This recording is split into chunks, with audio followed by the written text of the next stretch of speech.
que es polémico, que nos afecta, nos impacta a muchos de los empresarios desde el día 24 de abril del mes antepasado ya, y que muchos de nosotros no hemos tomado las acciones o las previsiones que se han establecido a través de las publicaciones y las disposiciones legales. Por lo tanto, vamos a hacer este evento siguiendo esta orden del día. Vamos primeramente a platicar un poquito cuáles son los antecedentes históricos de la subcontratación. Y eso nos va a permitir conocer si nosotros subcontratamos o no. Probablemente hay mucho empresario que indique, no, es que eso a mí no me afecta. Eso es para las empresas de outsourcing, es para las empresas que tienen personal por fuera. No, simplemente una subcontratación es contratar un servicio externo o bajo las órdenes de, y pudiéramos pensar incluso en guardia de seguridad, personal de limpieza y un asesor de sistemas está subcontratado. Y es lo que vamos a definir. En primera instancia, como definición, pensaremos que sí. Legalmente, vamos a ver cuáles son las circunstancias que nos lleva a tener que tramitar una autorización ante Secretaría del Trabajo y a ver a quienes quedan fuera de este esquema y yo puedo continuar trabajando sin tener un efecto legal o fiscal dentro de mis deducciones o el acreditamiento del IVA al realizar el pago de sus servicios a través de la factura y que nos puedan impactar por desconocimiento. Posteriormente vamos a empezar a ver las reformas en materia de la Ley Federal de Trabajo, las sanciones por el incumplimiento de estas disposiciones, las modificaciones a la Ley del Seguro Social y de Infonavit. Esas primeras tres leyes hacen modificaciones en materia laboral. Sin embargo, esas mismas disposiciones tienen un carácter fiscal, se cometen algunas, y al cometer algunas infracciones, esto redunda en la aplicación de sanciones por parte de la autoridad. Y vamos a ver de qué monto pueden ser esas sanciones que pueden ser aplicables a mi empresa. Luego, la segunda parte dentro de esta reforma, porque se modifican 8 disposiciones legales en este decreto del día 23 de abril del 2021, son en materia fiscal, el Código Fiscal de la Federación, la Ley del Impuesto sobre la Renta en materia de deducción y la Ley del IVA en materia de acreditamiento. Y las últimas 2 disposiciones que no son de interés de nosotros son algunas regulaciones para efectos del sector gobierno, sobre todo relacionadas a la fecha en que entran en vigor estas disposiciones. Vamos a ver posteriormente algunos pronunciamientos y algunos ejemplos que fueron publicados por la Procuraduría de la Defensa del Contribuyente, la cual nos orienta en qué casos sí y en qué casos no es aplicable. La Procuraduría de la Defensa del Contribuyente está en comunicación con el SAT y hacen estas publicaciones de manera coordinada, entonces le podemos dar vista. Las consideraciones de la Unidad de Inteligencia Financiera. Como sabemos, desde hace varios años, la Unidad de Inteligencia Financiera puede estar, aunque no esté aquí conectado, puede estar analizando este video, puede estar escuchando nuestros teléfonos, puede estar interviniendo en nuestros mensajes vía WhatsApp, nuestros correos electrónicos, y en este caso va a tener observancia sobre materia de subcontratación y relacionada al lavado de dinero. Entonces vamos a ver cuáles son esas disposiciones. Vamos a ver cuáles son también las disposiciones que publicaron un mes después, el día 24 de mayo, con relación a definir qué son los servicios especializados, de los cuales vamos a hablar en un momento más, y las conclusiones. Y vamos a estar terminando aproximadamente a las 12 del mediodía con estos temas que hoy son de interés público y de no tomarlos en cuenta, bueno, la posibilidad de tener ciertas sanciones o pago de contribuciones porque no se le daría efectos fiscales a los comprobantes, a los servicios, aunque sean reales, y haber sido pagados directamente. Es que cumplo con todas las disposiciones fiscales, sí, pero no tenías estas autorizaciones, no tienes esta documentación que te solicito y por lo tanto va para atrás y a pagar esos impuestos con actualización, recargos y sanciones. Entonces, de eso nos vamos a entretener estas 2 horas siguientes. Siéntanse con la libertad de ir escribiendo en el chat y le voy a pedir a nuestros amigos y colaboradores de Compact que si hay alguna pregunta que consideren relevante en el chat, me puedan interrumpir y la vamos viendo sobre la marcha para no esperarnos al final para toda una sesión completa de preguntas y respuestas. Bien, vamos a platicar un poquito de los antecedentes históricos. Primeramente, algunas definiciones, porque es importante conocer qué se entiende por patrón, qué es un trabajador, qué es una relación de trabajo, qué es un servicio subordinado, qué es un servicio especializado. Entonces, tenemos que referenciarnos primeramente a la Organización Internacional del Trabajo, ya que define el trabajo como el conjunto de actividades humanas remuneradas o no, es decir, con pago, que producen bienes o servicios en una economía o que satisfacen las necesidades de una comunidad o proveen los medios de sustento necesarios para los individuos. En este sentido amplio, yo, si les brindo una asesoría a ustedes, les estoy prestando un servicio, una actividad prestada por un ser humano. En algunos casos puede ser cobrada, en otros no, para efectos de mejorar la economía. Entonces, un asesor contable, un asesor fiscal, el arquitecto, el asesor de sistemas, el propio trabajador que labora en la empresa, los trabajadores de una empresa que subcontrato para que me hagan parte de un proceso productivo, podrán ser considerados como trabajo. Entonces, de ahí partimos de una generalidad. Luego nos vamos directamente a la Ley Federal de Trabajo. Y la Ley Federal de Trabajo, en su artículo 2, nos va a hacer referencia a que las normas de trabajo tienden a conseguir el equilibrio entre los factores de la producción y la justicia social. No les voy a leer toda la disposición. Pero, ¿a dónde nos lleva este artículo segundo de la misma Ley Federal de Trabajo? ¿Cuál es el origen? El origen viene de la propia Constitución Política de los Estados Unidos Mexicanos. El artículo 123 de la Constitución hace referencia a las normas relacionadas al trabajo. Si yo cotejo toda la Ley Federal de Trabajo con el artículo 123, apartado A de la Constitución Política, vamos a ver que es muy similar. ¿Por qué? Porque la Ley Federal de Trabajo es una ley reglamentaria de ese artículo 123 de la Constitución. Ese artículo 123 tiene dos apartados. El apartado A, que son reglas para las relaciones laborales en el sector privado. Y el apartado B son reglas para las relaciones laborales en el sector público, es decir, en gobierno, tanto la federación, estados, municipios, organismos descentralizados. Entonces, la primera parte es estas normas de trabajo, toda la Ley Federal de Trabajo, la Ley del Seguro Social, la Ley del Infonavit, entre otras, deben de tender a equilibrar los factores de la producción y la justicia social, en el entendido que la justicia social es que se cumplan aquellas prestaciones o previsiones que hace la ley en favor de los trabajadores. Y aquí hago un paréntesis. ¿Dónde empieza todo este desorden de la subcontratación? ¿Es malo subcontratar? No, no es malo. Lo vamos a ver ahorita en la historia. El problema es el abuso, el exceso. Y eso se empezó a generar en la década de los 90. Ahorita vamos a ver cuál fue el impacto en México, por qué primero lo regularon hace aproximadamente 9 años y por qué hoy lo prohíben, es decir, lo cancelan por el exceso. Sigue indicando este artículo segundo que así como propiciar el trabajo digno o decente en todas las relaciones laborales.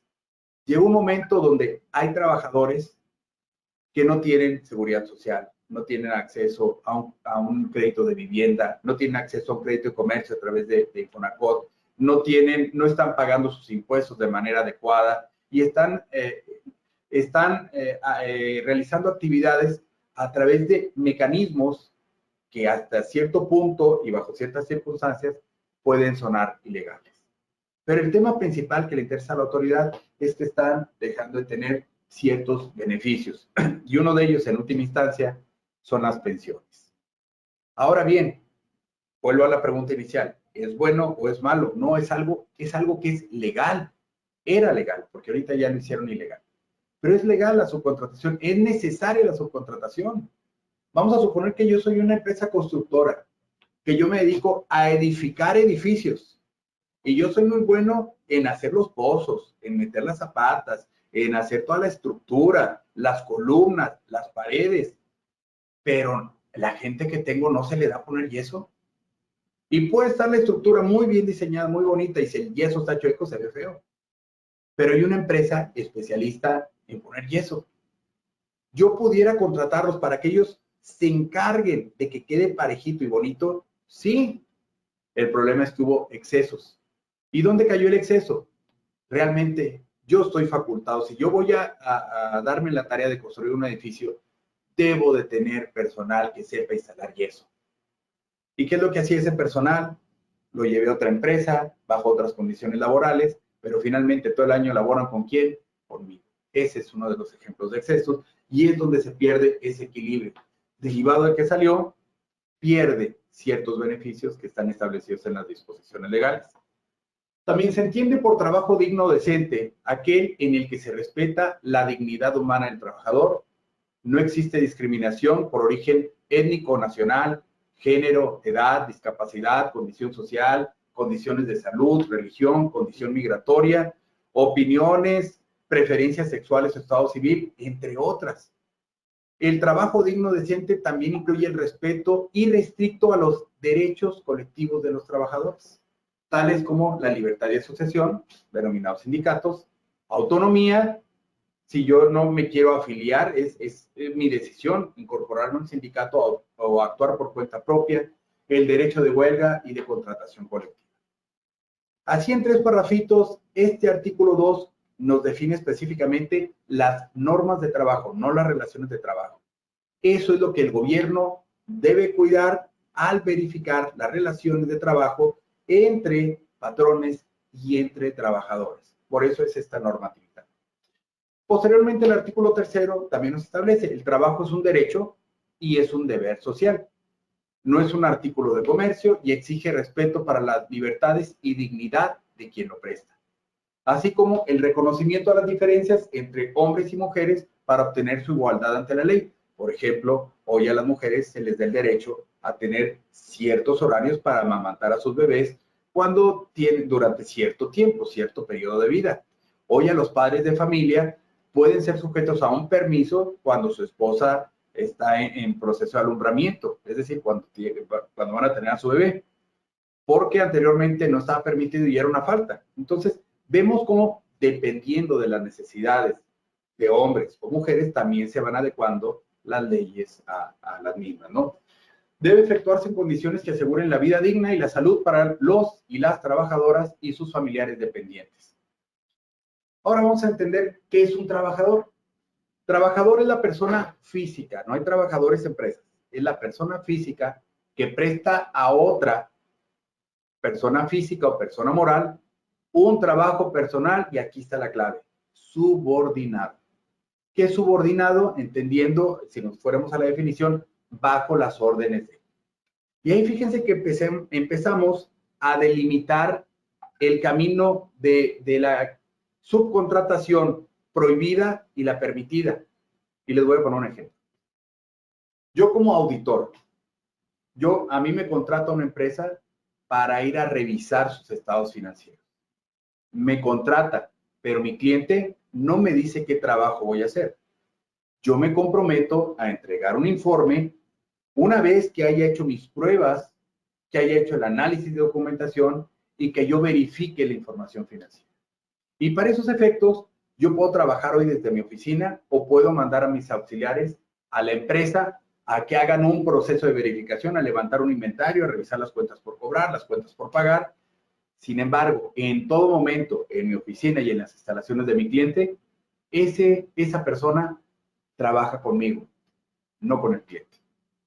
En ese caso, esa subcontratación que me hacen a mí para efectos de prestarles un servicio de auditoría de estados financieros, no es un servicio especializado que requiera una autorización por parte de la Secretaría del Trabajo. Pero a mi auditor, derivado de mi revisión, detecto que el saldo, por ejemplo, en su cartera de clientes es correcto, pero lo traen desordenado. Es decir, sí aparecen todos los depósitos, pero el depósito del cliente 1 está en el cliente 2 y lo identificamos, y del cliente 2 está en el cliente 5. Entonces le recomendamos: oye, sí está bien, sí es el saldo, pero está mal clasificado en el detalle. Te recomiendo que hagas estas correcciones y listo. Y cuando me dice el cliente: oye, ¿sabes qué? No tengo tiempo ni tengo gente. ¿Lo puedes hacer tú? Sí. Yo le encargo a mi gente que se conecte desde nuestras instalaciones remotamente, haga los cambios, y esa tampoco es una subcontratación. Sí estamos trabajando para esa empresa, sin embargo, no estamos bajo las órdenes de ellos. Y el tercer caso. Resulta que la empresa, el administrador, nos dice: oye, necesito que me mandes una persona para organizar esto y evitar que vuelva a suceder ese desorden en la aplicación de saldos. Mándamelo, yo le voy a ir indicando qué es lo que modifique, que me haga algunas configuraciones, préstamelo una semana y luego ya se regresa contigo. En ese momento, cuando mi personal va a estar bajo las órdenes de ese cliente durante determinado tiempo, entonces me convierto en un servicio especializado y para efectos de esa factura, yo requiero una autorización con la Secretaría del Trabajo. Esa es la diferencia entre la subcontratación prohibida y permitida. Cuando alguien queda bajo las órdenes del cliente. Mientras yo acuda a su empresa y yo vaya a una reunión y yo mande personal y hagan trabajo y dice, a ver, vamos a hacer el inventario, pásame los datos, pero no estén bajo sus órdenes, ese no está prohibido. Un asesor de sistemas, vamos a suponer que llegue a su empresa, llega, oye, ¿qué es lo que nos falta? Pues fíjate, te falta actualizar el sistema, te falta hacer estas configuraciones, el antivirus, el firewall, llegas el trabajo, se va y me manda la factura. Ese servicio no requiere una autorización de la Secretaría del Trabajo. Pero si me dice, oye, mándame al técnico para revisar, oye, ya que andas por aquí, chécame esta computadora. A ver, aquí me está fallando, chécame esto. Oye, también revísame esta otra, hazme esta configuración, prepárame este formato. Pregunta, ¿bajo las órdenes de quién está? ¿Yo, dueño de la empresa de sistemas, o en ese momento, durante esos 10, 15 minutos, 30 minutos, 1 o 2 horas, bajo las instrucciones del cliente? Ese servicio que queda bajo las instrucciones del cliente se vuelve subcontratación prohibida. Entonces, ahí es parte de lo que vamos a ir analizando, cómo saber cuáles sí, cuáles no, porque la verdad esto ha sido muy difundido en medios, pero los medios no se detienen a explicar los procedimientos. Y hay gente que lo toma muy en serio y quiere a todos sus prestadores de servicios que les lleven la autorización de la Secretaría del Trabajo, quien se ha informado de este tema, de lo que deben de hacer, o les dicen, ya no te puedo contratar porque ya está prohibido. No, no es prohibido. Ahora, ¿qué hacer? Más adelante les voy a comentar cuando se requiere este tipo de servicios, ¿qué pudiéramos hacer, no? Un servicio alterno. No es cómo truquear a la autoridad, cómo sí hacerlo sin que caigamos en un servicio especializado. Bien, otro punto importante es, se entiende por trabajo toda actividad humana, intelectual o material, independientemente del grado de preparación técnica requerido por cada profesión o oficio. Tan válido es el trabajo de un profesionista que tenga una licenciatura como de una persona que no haya concluido sus estudios. En ambos casos, ese es trabajo. El artículo 9 hace referencia a algo muy importante. No sé si hayan escuchado a veces en la construcción, cuando alguien está construyendo, que dice la gente a media mañana cuando está comiendo los tacos, oye, viene el gerente, y todo el mundo dice, no, hombre, es Juan. Sí, pero le dicen el gerente. Ah, ¿por qué? Porque llega a la hora que quiere, porque hace lo que quiere, porque está bien chiflado, pero ojo, que le digamos el gerente no implica que sea gerente. Y vamos a ver qué nos establece el artículo 9. La categoría de trabajador de confianza depende de la naturaleza de las funciones desempeñadas y no de la designación que se le dé al puesto. ¿Por qué? Porque abajo indica, son funciones de confianza, la dirección, inspección, vigilancia y fiscalización. Cuando tengan carácter general, ¿quién lo hace normalmente? El administrador, el gerente, el supervisor, es personal de confianza. Y las que se relacionen con trabajos personales del patrón dentro de la empresa o establecimiento. Entonces, a ese trabajador que le dicen el gerente o el patrón, no significa que sea patrón. Y ahorita definimos qué es un patrón. Patrón es la persona físico-moral que utiliza los servicios de uno o varios trabajadores. Si no se cumple esa regla, ya sea directa o indirectamente. Si no se cumple esa regla, no eres patrón. Si el trabajador, conforme a lo pactado o a la costumbre, utiliza los servicios de otros trabajadores, entonces yo soy el patrón de este trabajador y él es el patrón de los demás. ¿Sí?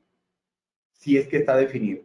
Pero si no se define, yo soy el patrón de él y de sus trabajadores. Es decir, al final, yo tengo la responsabilidad solidaria de toda la cadena de trabajadores que dependan para hacer un servicio o un trabajo para el cual a mí me están contratando.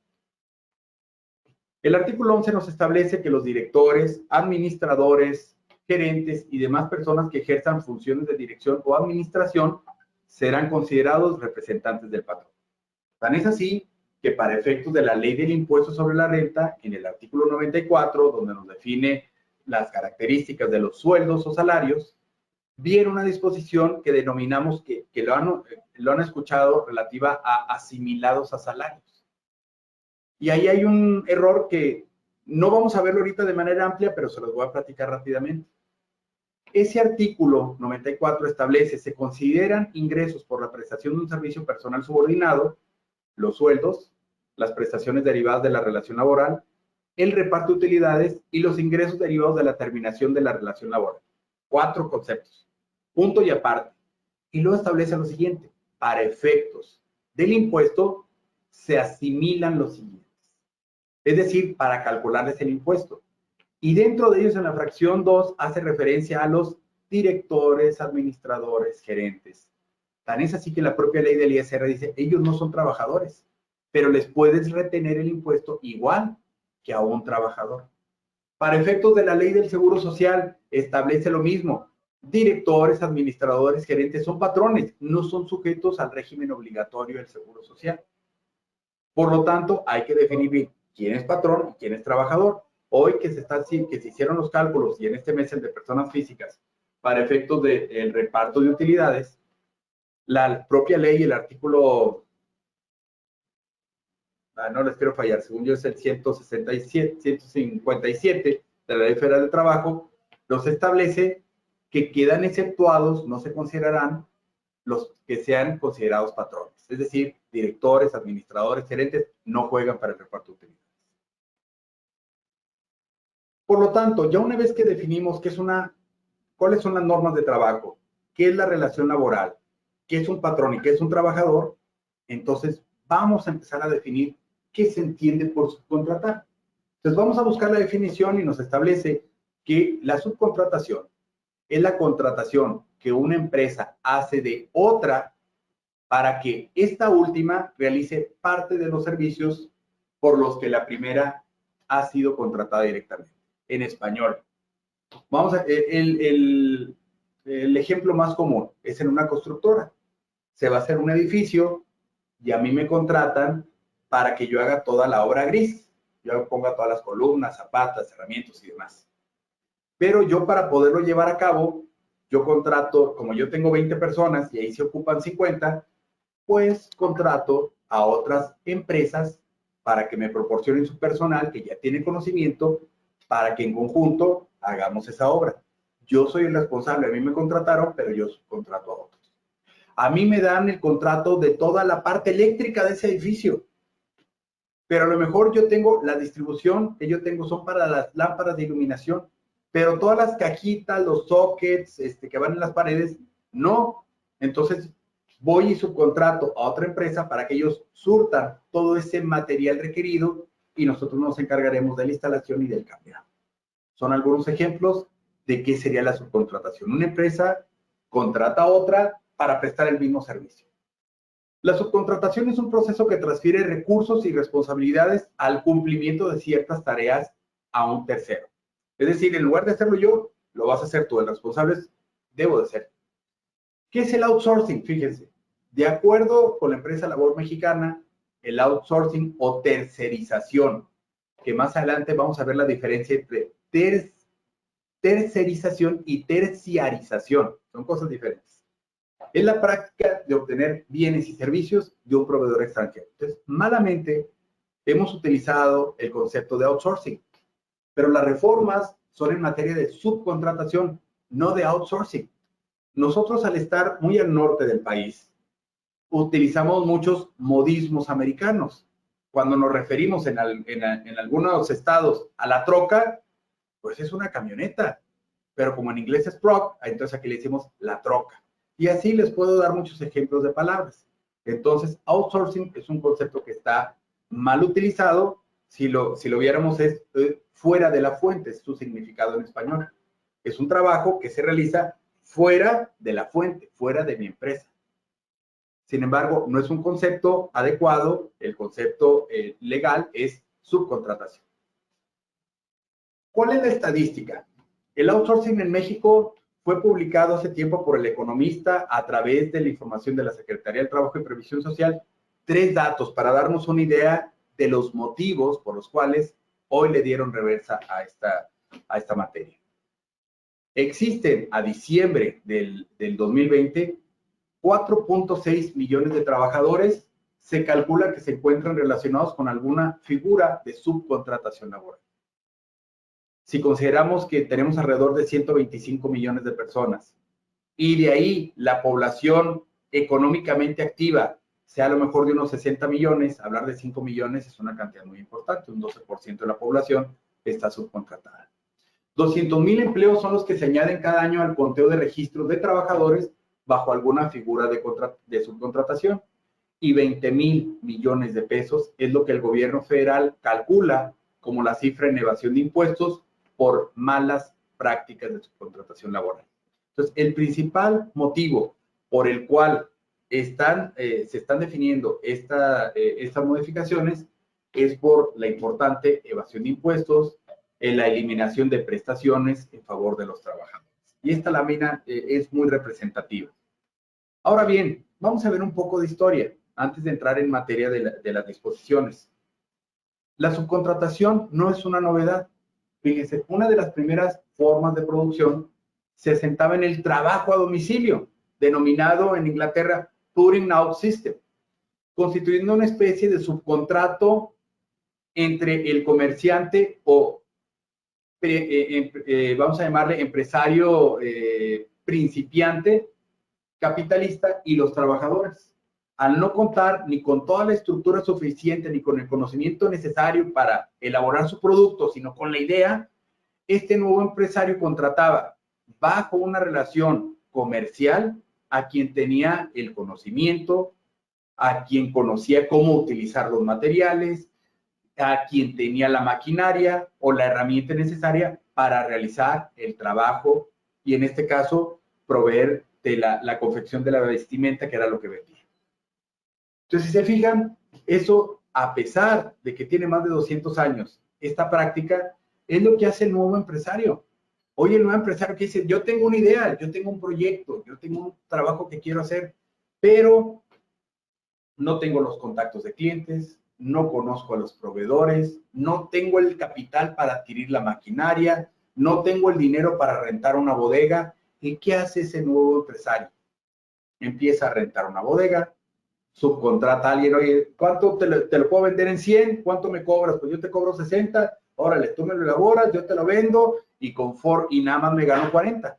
Conforme yo pueda comprar mi máquina, yo tenga mi personal, a lo mejor el costo de ese producto se va a abaratar a 30 y me voy a poder ganar 60. Pero fue en los inicios, ya existía esta subcontratación. Perdón. En el campo, en el trabajo agrícola, la subcontratación de trabajadores para que laboren en la cosecha no es novedosa. Es más, es algo que todavía hoy sucede. Llega la cosecha, que son 3, 4 meses, se contrata toda una población, terminando la cosecha, cada quien para su casa. Se llevan un buen dinero y espérate porque hay que volver a sembrar, hay que dejar que madure, hay que dejar que esté listo el producto para la siguiente temporada de cosecha. Ese tipo de relación, aunque trabajan temporalmente para mí 2, 3, 4 meses, es una subcontratación. Te contrato para este trabajo y lo te retiras. No estás permanentemente conmigo. En un pasaje de El Capital, un libro que fue publicado por Karl Marx, se refiere al llamado gang system o sistema de cuadrillas o bandas o pandillas que se utilizaba en Inglaterra a mediados del siglo XIX. Estas cuadrillas estaban compuestas por grupos de 10 a 40 o 50 personas, jóvenes entre 13 y 18 años, de ambos sexos, y niños entre 6 y 13 años, dirigidos por un jefe, un gang master o jefe de cuadrilla, quien se encargaba de reclutarlos y hacerlos trabajar en los campos de un arrendatario o terrateniente. Y el pago de esos trabajadores era destaco, conforme lo que produjeran, se les iba pagando. Lo cual, en conjunto con las presiones y malos tratos, permitían un gran aumento de la productividad. Es decir, yo te consigo mano de obra barata, les pagas poquito y a mí me pagan la diferencia. Fíjense, eran prácticas comunes en Europa en el siglo XIX. También es importante aclarar la diferencia entre tercerización y terciarización. Aunque pareciera que alguno de los dos está mal escrito porque trae una letra de más, sí hay una diferencia en la práctica y en su definición. Tercerización se define a la externalización o subcontratación de actividades, desde una empresa principal a una secundaria, con el objetivo de reducir costos operativos, mejorar la prestación de la empresa o transferir la gestión de una parte del proceso productivo a un tercero. Esa es la tercerización. Y la terciarización hace referencia al vocablo derivado de las ocupaciones comerciales o de servicios, es decir, el sector terciario de la economía, como lo son las finanzas, el comercio minorista y mayorista, el transporte, los servicios gubernamentales, las prácticas jurídicas, los servicios sociales de salud y educación y personales de actividades anteriormente realizadas en el sector primario o secundario, es decir, en el productor o en el primer enajenante, en el mayorista. Entonces, la terciarización se refiere a la actividad que se realiza en el tercer sector del mecanismo de producción.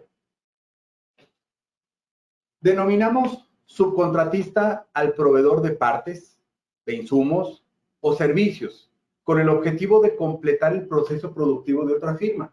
Yo voy a venderte el producto, pero yo me encargo de hacer 3 procesos y este cuarto y este quinto lo subcontrato porque me ahorro dinero, porque me cobran más barato, porque para ellos, a lo mejor ellos tienen otras condiciones laborales diferentes a las de mi empresa, y a eso se les denominaba contratista.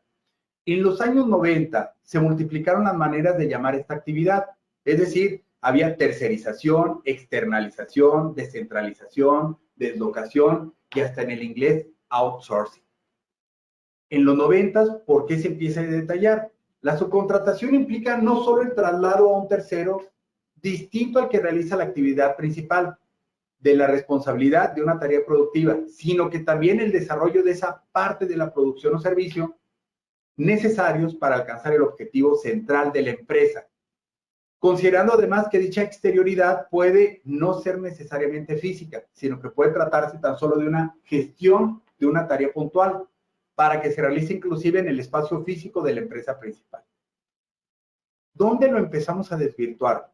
En los años 90, nosotros con Carlos Salinas de Gortari regresamos, después de haber estado muchos años como una economía cerrada. Producíamos con las teorías de López Portillo y de Luis Echeverría, nosotros producíamos lo que nosotros consumíamos. Sin embargo, el mundo empieza a hacerse global. La caída del muro de Berlín, la liberación de las tecnologías, empieza a generar un mundo global. Hoy estaría de más empezar a hablar ahorita de tecnología, pero en una llamada yo puedo estar hablando con alguien en Japón y en tiempo real. Nos estamos escuchando en tiempo real. Ya no hay tiempo de retraso, prácticamente se ha reducido por las tecnologías que hay. En esa etapa y en la presidencia de Carlos Salinas, nos habíamos incorporado al GATT con Miguel de la Madrid, empezamos a entrar a la OCDE, a la Organización para la Cooperación y Desarrollo Económico, a la OMS, a la Organización Mundial de Comercio, a la OMC, y empezamos a abrir nuestras fronteras. El país con la economía más importante todavía hoy sigue siendo Estados Unidos. Y como lo dicen muchos políticos, nosotros somos su patio trasero.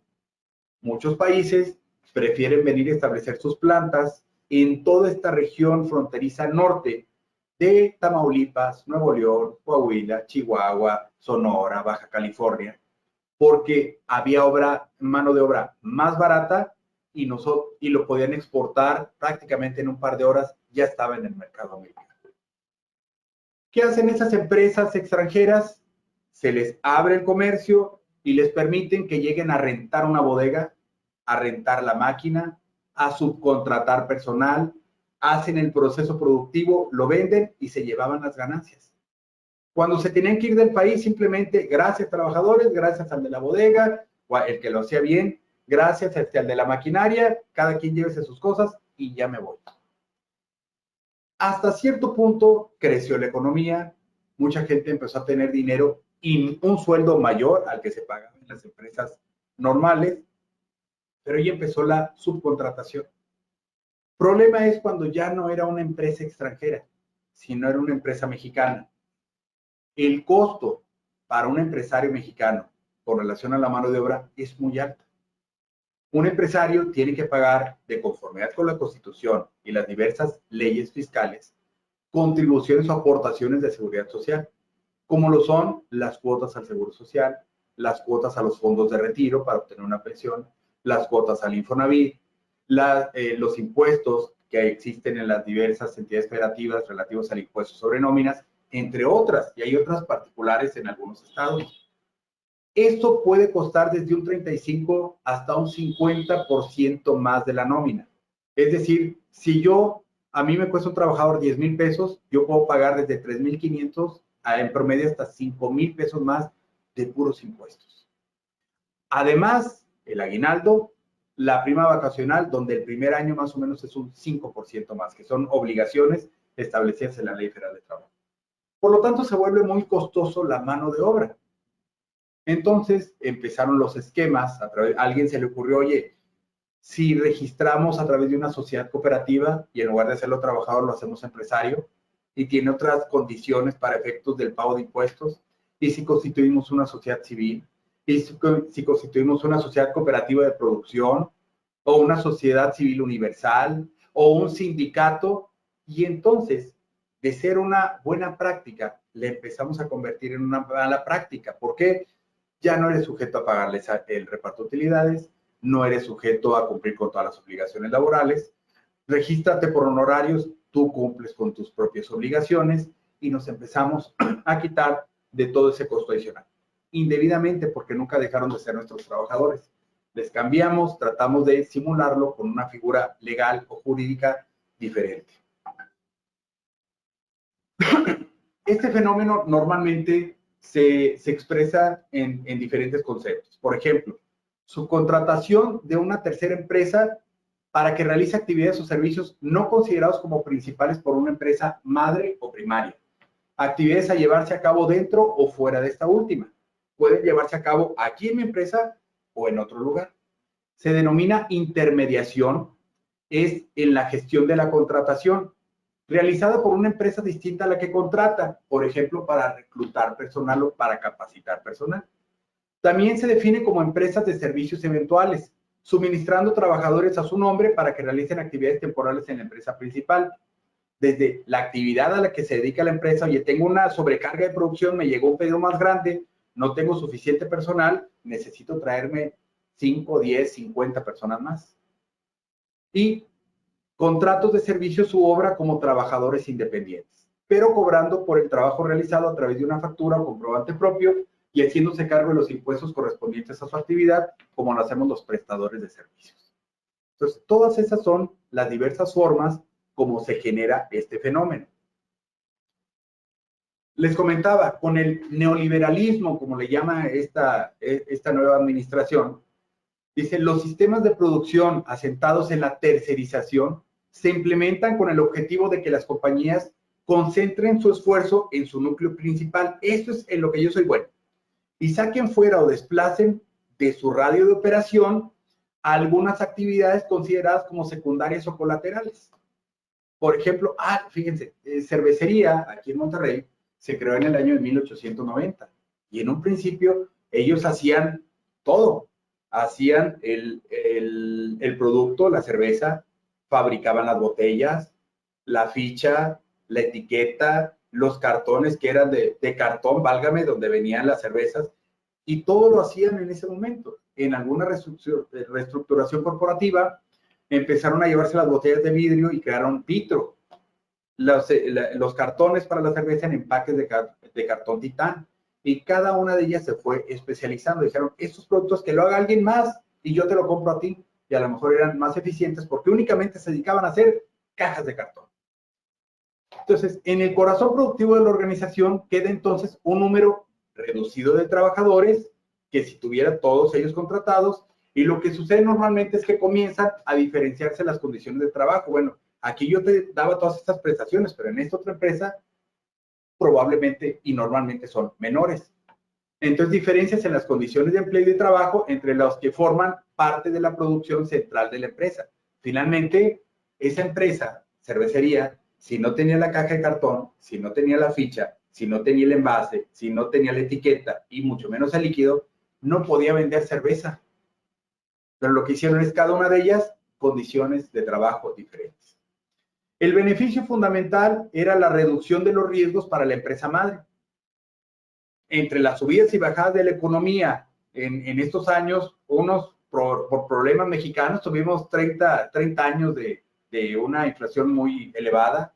Luego en el 2008 tuvimos el problema de las inmobiliarias en Estados Unidos, que tambaleó también la economía. Entre todo este tipo de problemas y las malas decisiones de mercado, perdón, pueden soportarse con menores costos cuando se desprenden de parte de la producción o de la plantilla de trabajadores.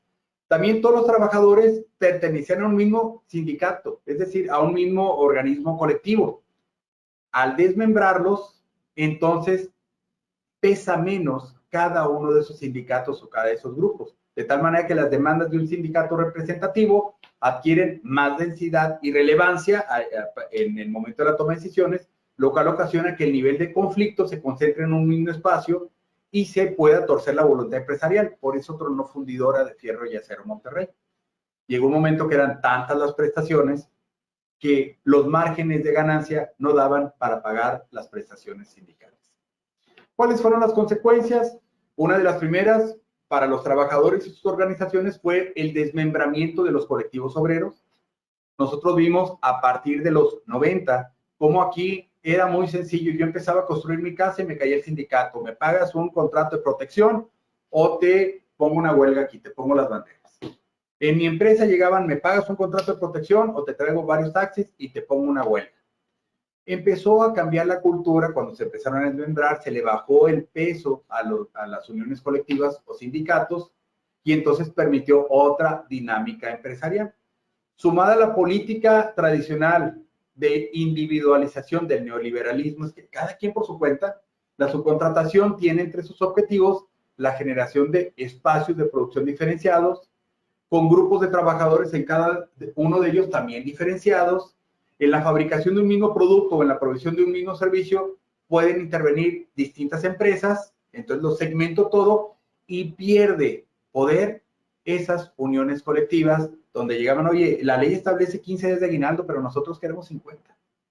Y si no, todos nos organizamos y detenemos la operación y se cerraban empresas. Tuvo sus pros y sus contras. Era excesivo las disposiciones relativas a los sindicatos porque ya no llegaban los beneficios a los trabajadores, sino solo se participaban los líderes sindicales. Algunos de ustedes recordarán, porque otros no habían nacido, a Fidel Velázquez en la CTM, fue fundador y prácticamente se falleció en la silla estando en una asamblea, por exagerar el tema, ¿no? Ya le preguntaban, ya no le entendía, pero él era el líder sindical y fue en los años donde la CTM creció de manera desproporcionada. Por lo tanto, en conclusión, la subcontratación laboral no resulta un fenómeno novedoso, siempre ha existido. Y es más, yo les estoy dando historia a lo mejor de 1800 para acá, pero yo creo que desde que el hombre se volvió sedentario y empezó a cultivar sus propias tierras y donde tenía espacios de tierra muy amplios, le decía a los vecinos, oye, vente a trabajar conmigo para producir más y yo te pago. Desde la prehistoria empezó a existir la subcontratación. Y si bien fue utilizada en los orígenes del capitalismo como un mecanismo disciplinador de la mano de obra y para obtener beneficios para el capital, es decir, pues entre más gente contrate y a menor costo, sin condiciones laborales, pues yo empresario me gano más. También hubo momentos donde su lugar complementario a las grandes empresas no implicó condiciones muy diferentes para los trabajadores en una u otra modalidad. Lo novedoso de estos tiempos es que la tercerización se ha transformado en un dispositivo privilegiado por los empresarios a la hora de reducir costos y lograr la descolectivización de la fuerza de trabajo. Ese es el resumen, cómo podemos ver los procesos de subcontratación y a dónde hemos llegado en el tiempo. Ahora vamos a ver las condiciones en México, rápidamente, antes de entrar a las disposiciones. La globalización en los 90 vino a cambiar la forma del uso de la fuerza laboral. durante el que denominan periodo neoliberal. ¿Y por qué neoliberal? Porque los gobernantes eran personas que normalmente venían egresados de universidades del extranjero, de Harvard, de Oxford, con ideas más enfocadas al capital. Y durante los 90 y la primera década del siglo XXI se utilizó la subcontratación en México sin regulación alguna, es decir, era un secreto a voces. Oye, es que yo estoy contratando a otra empresa, pero son mis empleados, están trabajando allá. Sí, pero mira, como que no te das cuenta y tu gobierno tampoco. Entonces se empezó a incrementar. Alguien le vio la oportunidad. Oye, y si además de que los segmentes te ahorras dinero y te lo llevas a la bolsa y aparte me das negocio a mí. Entonces, la apertura económica al comercio exterior y la llegada de empresas internacionales brindó fuerza a este tipo de contratación de servicios bajo los esquemas de maquila. Las maquiladoras en los 90 lo empezaron a detonar. Y llegó un momento que alguien lo vio como negocio. Oye, ¿sabes qué? Yo me dedico a conseguirles personal a estas maquiladoras.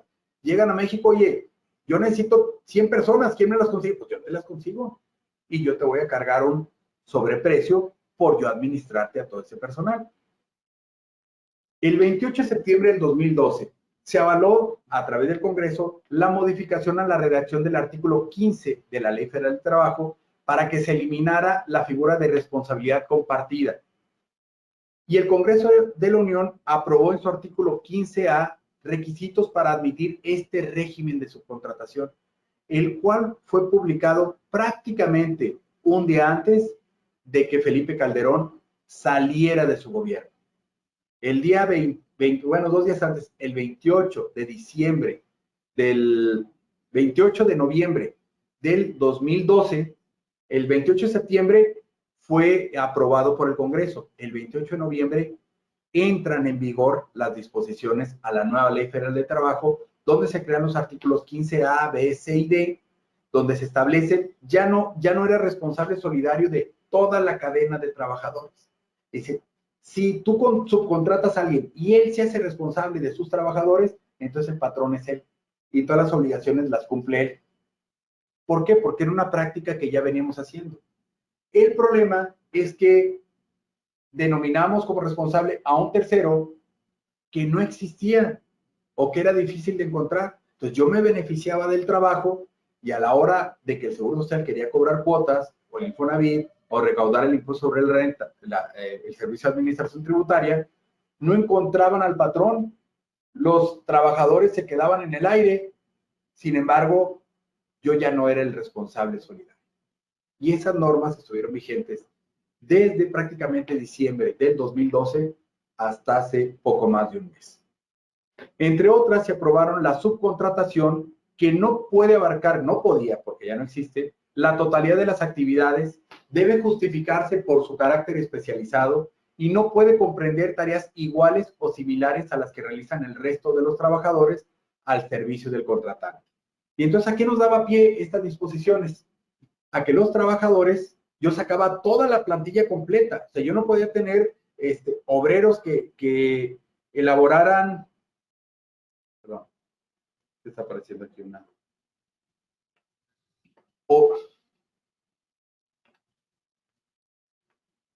Se me olvidó.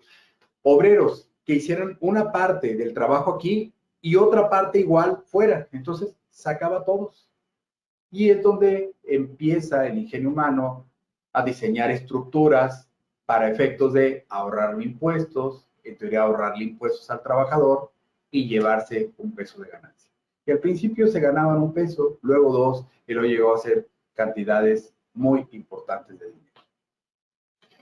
En el artículo 15D se establece también que no se permitirá el régimen de subcontratación cuando se transfiera de manera deliberada trabajadores de la contratante a la subcontratista con el fin de disminuir derechos laborales. Entonces, ¿qué hicieron las empresas? Oye, te voy a contratar, pero te va a contratar aquella empresa.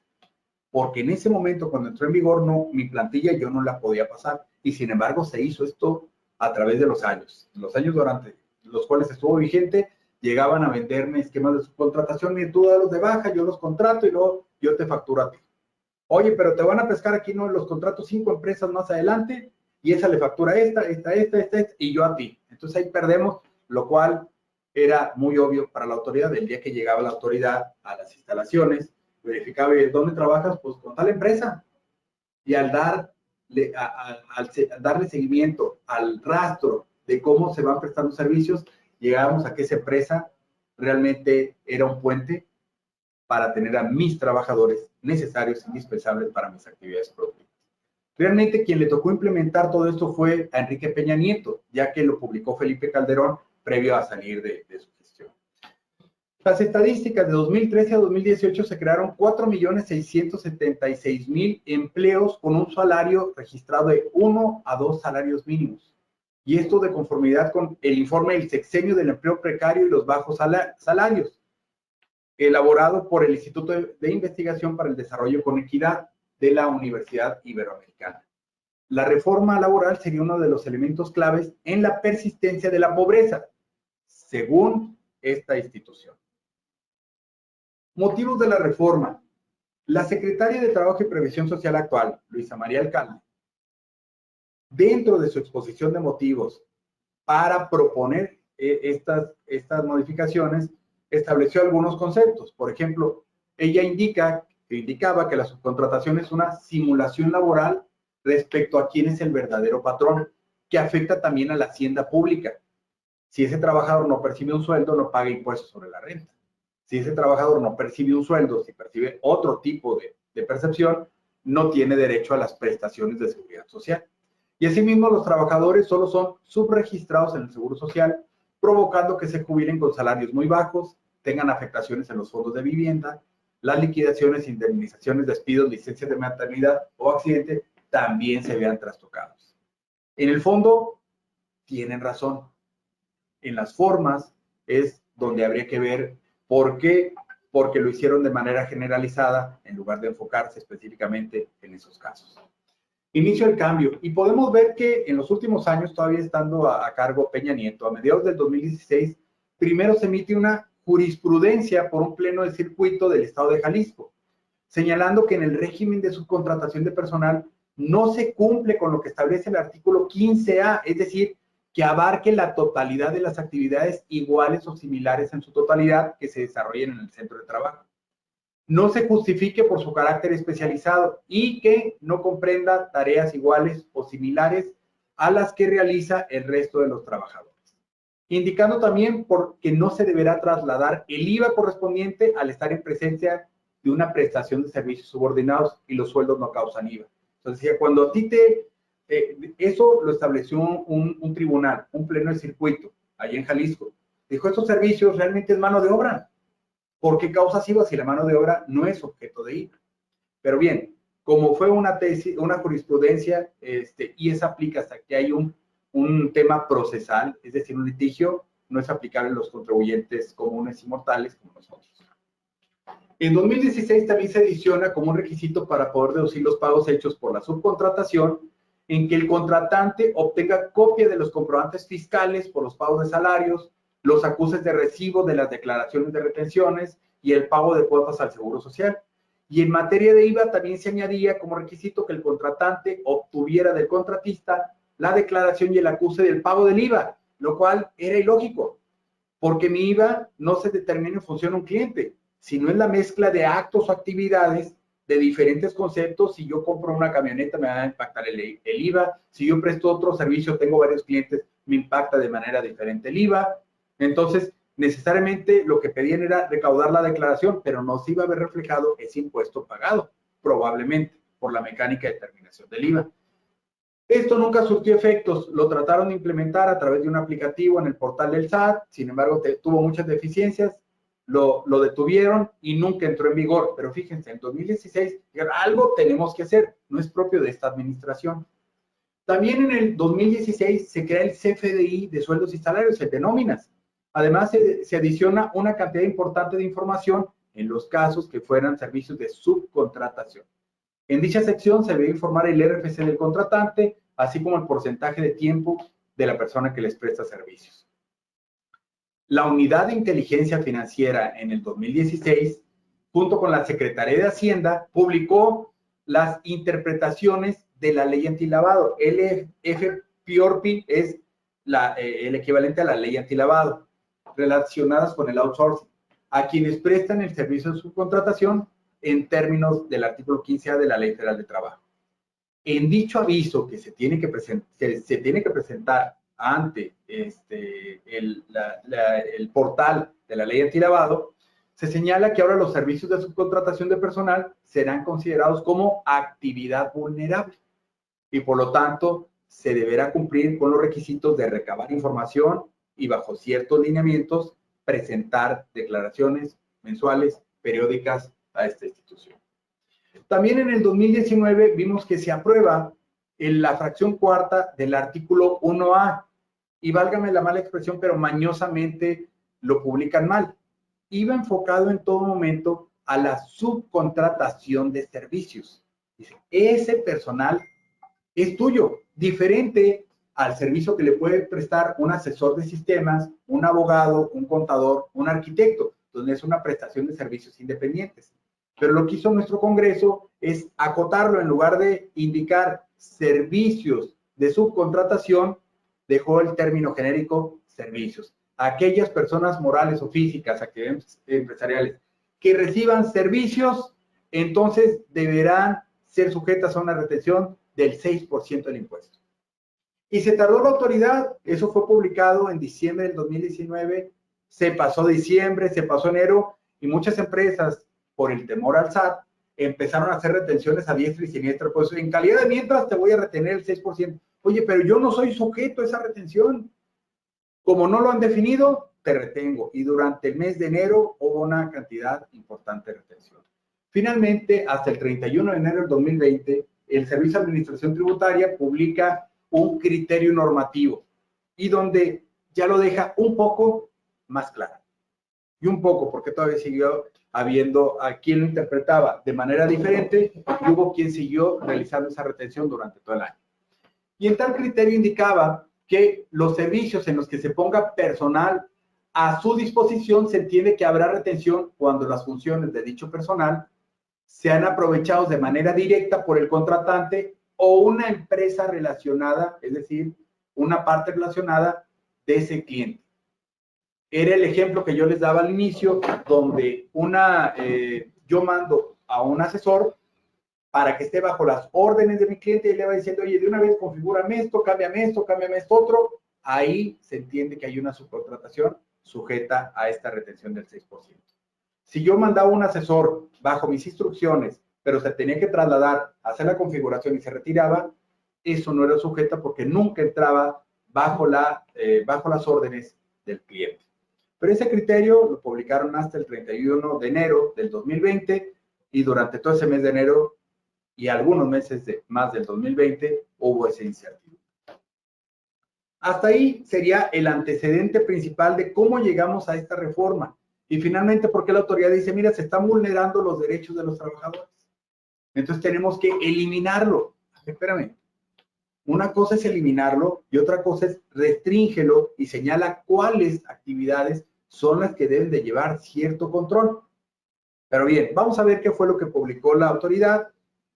Posteriormente ya publicó otras disposiciones de carácter general para determinar un poquito más qué se consideran servicios especializados.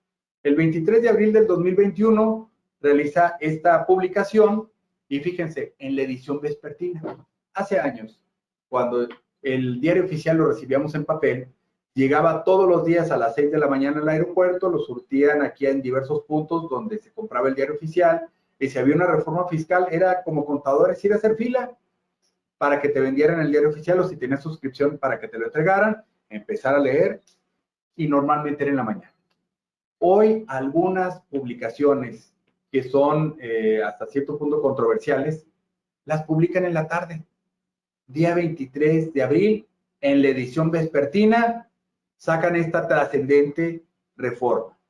E indican, el Congreso General decreta la reforma, adición y derogación de diversas disposiciones en materia de subcontratación relacionadas con la Ley Federal de Trabajo, Ley del Seguro Social, Ley del Infonavit, Código Fiscal de la Federación, Ley del Impuesto sobre la Renta, Ley del IVA, Ley del ISSSTE aplicable a trabajadores del gobierno y la Ley Reglamentaria, el artículo 123, fracción 3 bis del apartado B, es decir, para trabajadores de la federación. Por eso, el artículo 7º y 8º no es de nuestro interés, no nos afecta a nosotros, porque los sistemas que vendemos son prácticamente para instituciones privadas.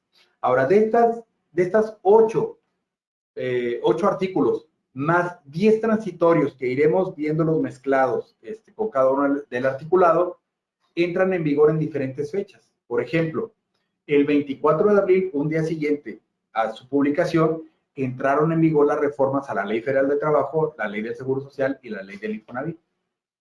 ¿Eso qué implica? Que desde el día 24 de abril, si yo tengo contratado ya un servicio de una empresa que se considera como servicio especializado, yo ya debería estar haciendo ahorita los registros de esa empresa bajo la pena que de no completarlos pudieran ser no deducibles ya esos servicios y el IVA no acreditable de las facturas que yo pague. Las reformas en materia laboral entraron en vigor el 24 de abril. Las reformas en materia fiscal relacionadas al Código Fiscal, Ley del ISR y Ley del IVA entraron en vigor hasta el día, van a entrar en vigor, perdón, hasta el día 1 de agosto del 2021. Y las disposiciones en materia de sector gobierno, que son el artículo 7º y el 8º, van a entrar hasta el 1 de enero del 2022. ¿Por qué? Porque esas son sujetas a un presupuesto de egresos donde se definen los gastos que se tengan que hacer. Es decir, el gobierno se tomó todo el resto del año. Pero nosotros en materia laboral ya al día siguiente y en materia fiscal el 1 de agosto entrarán en vigor. Tenemos varios artículos transitorios, entre cual voy a ver el primero, los demás los voy a ir mezclando conforme vayamos discutiendo cada una de estas reformas, pero nos indica que la entrada en vigor será al día siguiente de su publicación de todo este decreto, a excepción de los artículos 4º, 5º y 6º, que son las disposiciones en materia fiscal, que entrarán el 1 de agosto, y lo previsto en los artículos 7º y 8º, que es para sector gobierno, que entrarán en vigor en el ejercicio fiscal 2022, es decir, el 1 de enero.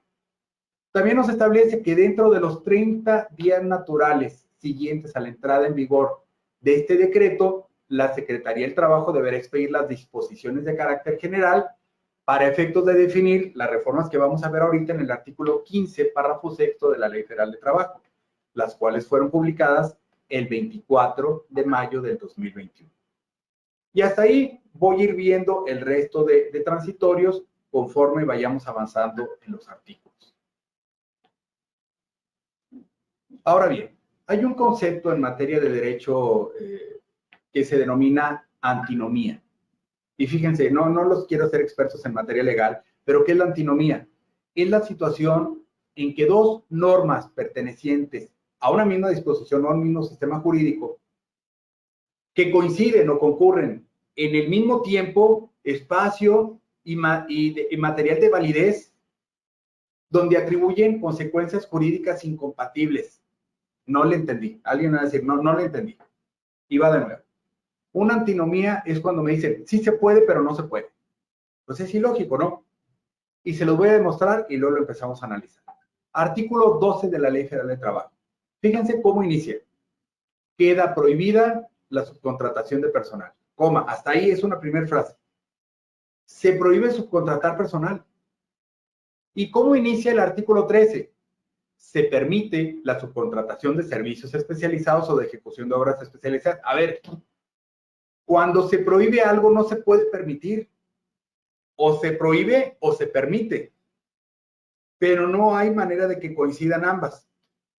Lo más adecuado es que aquí hubieran indicado que se restringen tales actividades y punto. Pero en el momento que lo prohíben, dice toda subcontratación de personal. No da pie a este artículo 13. Pero bien, así fue publicado, es tema de abogados, hay algunos que buscarán ampararse, desafortunadamente hoy la Corte tiene una tendencia a no rechazar publicaciones de gobierno, así que muy probablemente así se quede permitido. Pero bien, vemos que eso es una antinomia, no es la técnica legislativa para efectos de hacer una promulgación de una disposición legal, pero así quedó establecido. Entonces, el artículo 12 nos establece, queda prohibida la subcontratación de personal, coma, entendiéndose esta cuando una persona física o moral proporciona o pone a disposición trabajadores propios en beneficio de otra. Queda bien claro. Es decir, cualquier tipo de subcontratación. Y por eso hago referencia a este 13, porque fíjense, se permite la subcontratación de servicios especializados o de ejecución de obras que no formen parte y me empiezan a dar todos los requisitos. Espérame, si aquí me prohibiste todas.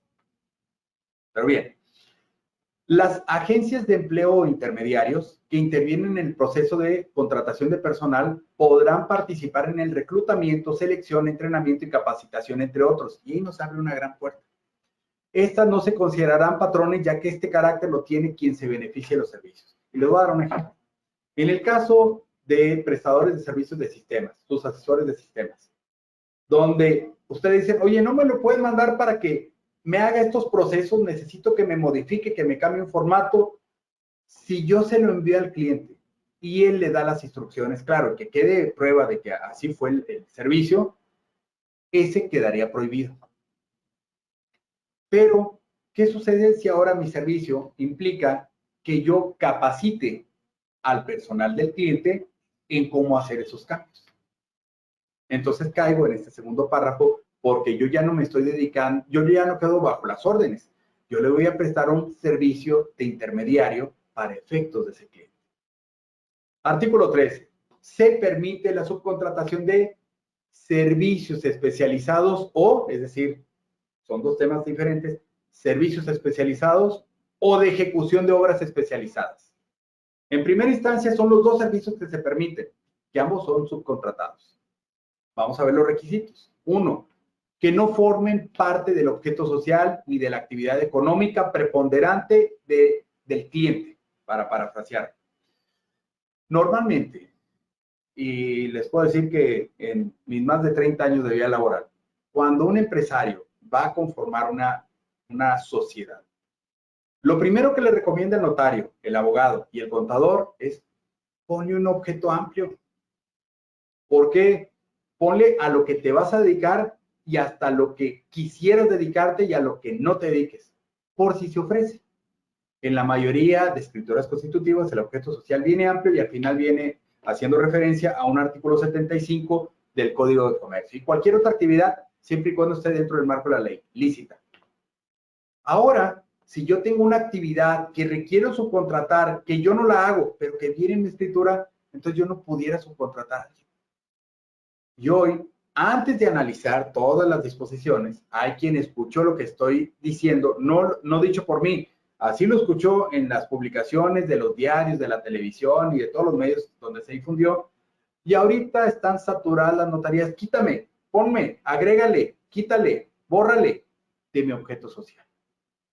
Hay que detenerse, hay que analizar, hay que buscar al especialista para primeramente analizar tu empresa y poder decidir si tienes que hacer cambios legales o no.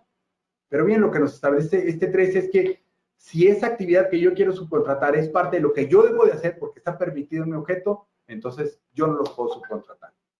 Y siempre y cuando este contratista esté registrado en el padrón público a que se refiere el artículo 15 de esta ley que vamos a ver a continuación. Los servicios u obras complementarias o compartidas prestadas entre empresas de un mismo grupo empresarial también serán considerados como especializados. Y ahí me quiero detener un momento. Hay quien dijo, oye, espérame, yo tengo 2 empresas, aquí tengo todo mi centro de negocios y aquí tengo el personal. Entonces yo caigo aquí. No. Cuando esta disposición en su segundo párrafo hace referencia a servicios u obras complementarias de un mismo grupo empresarial, se entienden los grupos empresariales establecidos en la Ley del Mercado de Valores. Grupos constituidos legalmente, no el dueño de 2 o 3 o 4 o más empresas que son de su propiedad. Ese no es un grupo empresarial. Entonces, nada más para acotar que cuando hablemos del grupo empresarial, no se entiende mis 2 empresas. Artículo 14, formalidades. La subcontratación de servicios especializados o de ejecución de obras deberá formalizarse mediante contrato por escrito. Tienen que acudir con un notario o con un abogado o en su defecto con un contador, porque la persona adecuada debe ser un abogado, no utilizar el formato o machote, como le decimos, descargado de internet, porque se va a adolecer de todas las disposiciones actualizadas. Entonces, formalizarse mediante contrato. Y es que yo ya tengo un contrato, revísalo porque muy probablemente no cumpla, no tenga incluidas estas nuevas disposiciones, en el que se señale el objeto de los servicios a proporcionar o las obras que se van a ejecutar, así como el número aproximado de trabajadores que participarán en el cumplimiento de dicho contrato. Es un contrato nuevo que hay que hacer con cada uno de ellos. La persona físico-moral que subcontrate servicios especializados o la ejecución de obras especializadas con un contratista que incumpla las obligaciones que deriven de las relaciones con sus trabajadores, será responsable solidario en relación con los trabajadores utilizados para dichas contrataciones. Regresamos a la reforma antes de 2012, entonces, si al que yo contrato no cumple, y para eso me van a dar ciertas reglas más adelante, entonces yo voy a pagar las cuotas de Seguro Social, las de Infonavit, yo voy a tener que pagar el impuesto sobre nóminas y todas las, incluso las retenciones de ISR que no hizo el otro y que debió haber pagado ante la autoridad. Artículo 15, el registro. Las personas físicas o morales que proporcionen los servicios de subcontratación deberán contar con un registro ante la Secretaría del Trabajo. Para obtener el registro deberán acreditar estar al corriente en sus obligaciones fiscales y de seguridad social. El registro que se hace mención en este artículo deberá ser renovado cada 3 años. Es decir, cuando yo vaya a hacer el trámite, no debo tener pendientes en la página del Infonavit, en la página del Seguro Social, mi opinión de cumplimiento o formato 32 deberá estar limpio, si no, no me van a autorizar. Oye, pero es que ya estoy ahorita en proceso y acabo de entrar al portal del Infonavit y traigo pendientes unos de 2019, otros de 2016 y otros hasta el 2010. Arréglalos, porque si tú llegas a la Secretaría de Trabajo a realizar este trámite y los incumples, no te van a registrar y no vas a poder seguir trabajando hasta en tanto no tengas este registro. Ahora bien, la Secretaría del Trabajo deberá pronunciarse respecto a esa solicitud dentro de los 20 días posteriores a la recepción de la misma. De no hacerlo, los solicitantes podrán requerirla. Es decir, si yo lo tramito ahorita, en 20 días, ojo, 20, cuando se hace referencia en materia fiscal o legal, a días son días hábiles, sin sábados, domingos y días festivos. A menos de que el ordenamiento fiscal haga referencia a días naturales o días consecutivos, son días hábiles. Entonces, se podrá tardar más o menos como mes y medio en darnos la resolución. Debo estar al pendiente. ¿Cuándo se cumplen los 20 días hábiles? Y de ahí tengo que, si no me ha contestado, tengo que ir a solicitárselo a requerimiento mío que me otorgue la autorización o que me dé la negativa. Dice, de no hacerlo, los solicitantes podrán requerirla para que dicte resolución dentro de los 3 días siguientes a la presentación del requerimiento. Es decir, se pasan los 20 días y se me había olvidado. Luego voy y presento el requerimiento y ahí contamos los 3 días. Si se pasan esos 3 días y no me notifican resolución, entonces me doy por autorizado. Vamos a esperar a que efectivamente la Secretaría del Trabajo me publique en su portal para hacerlo público y entonces surte efectos.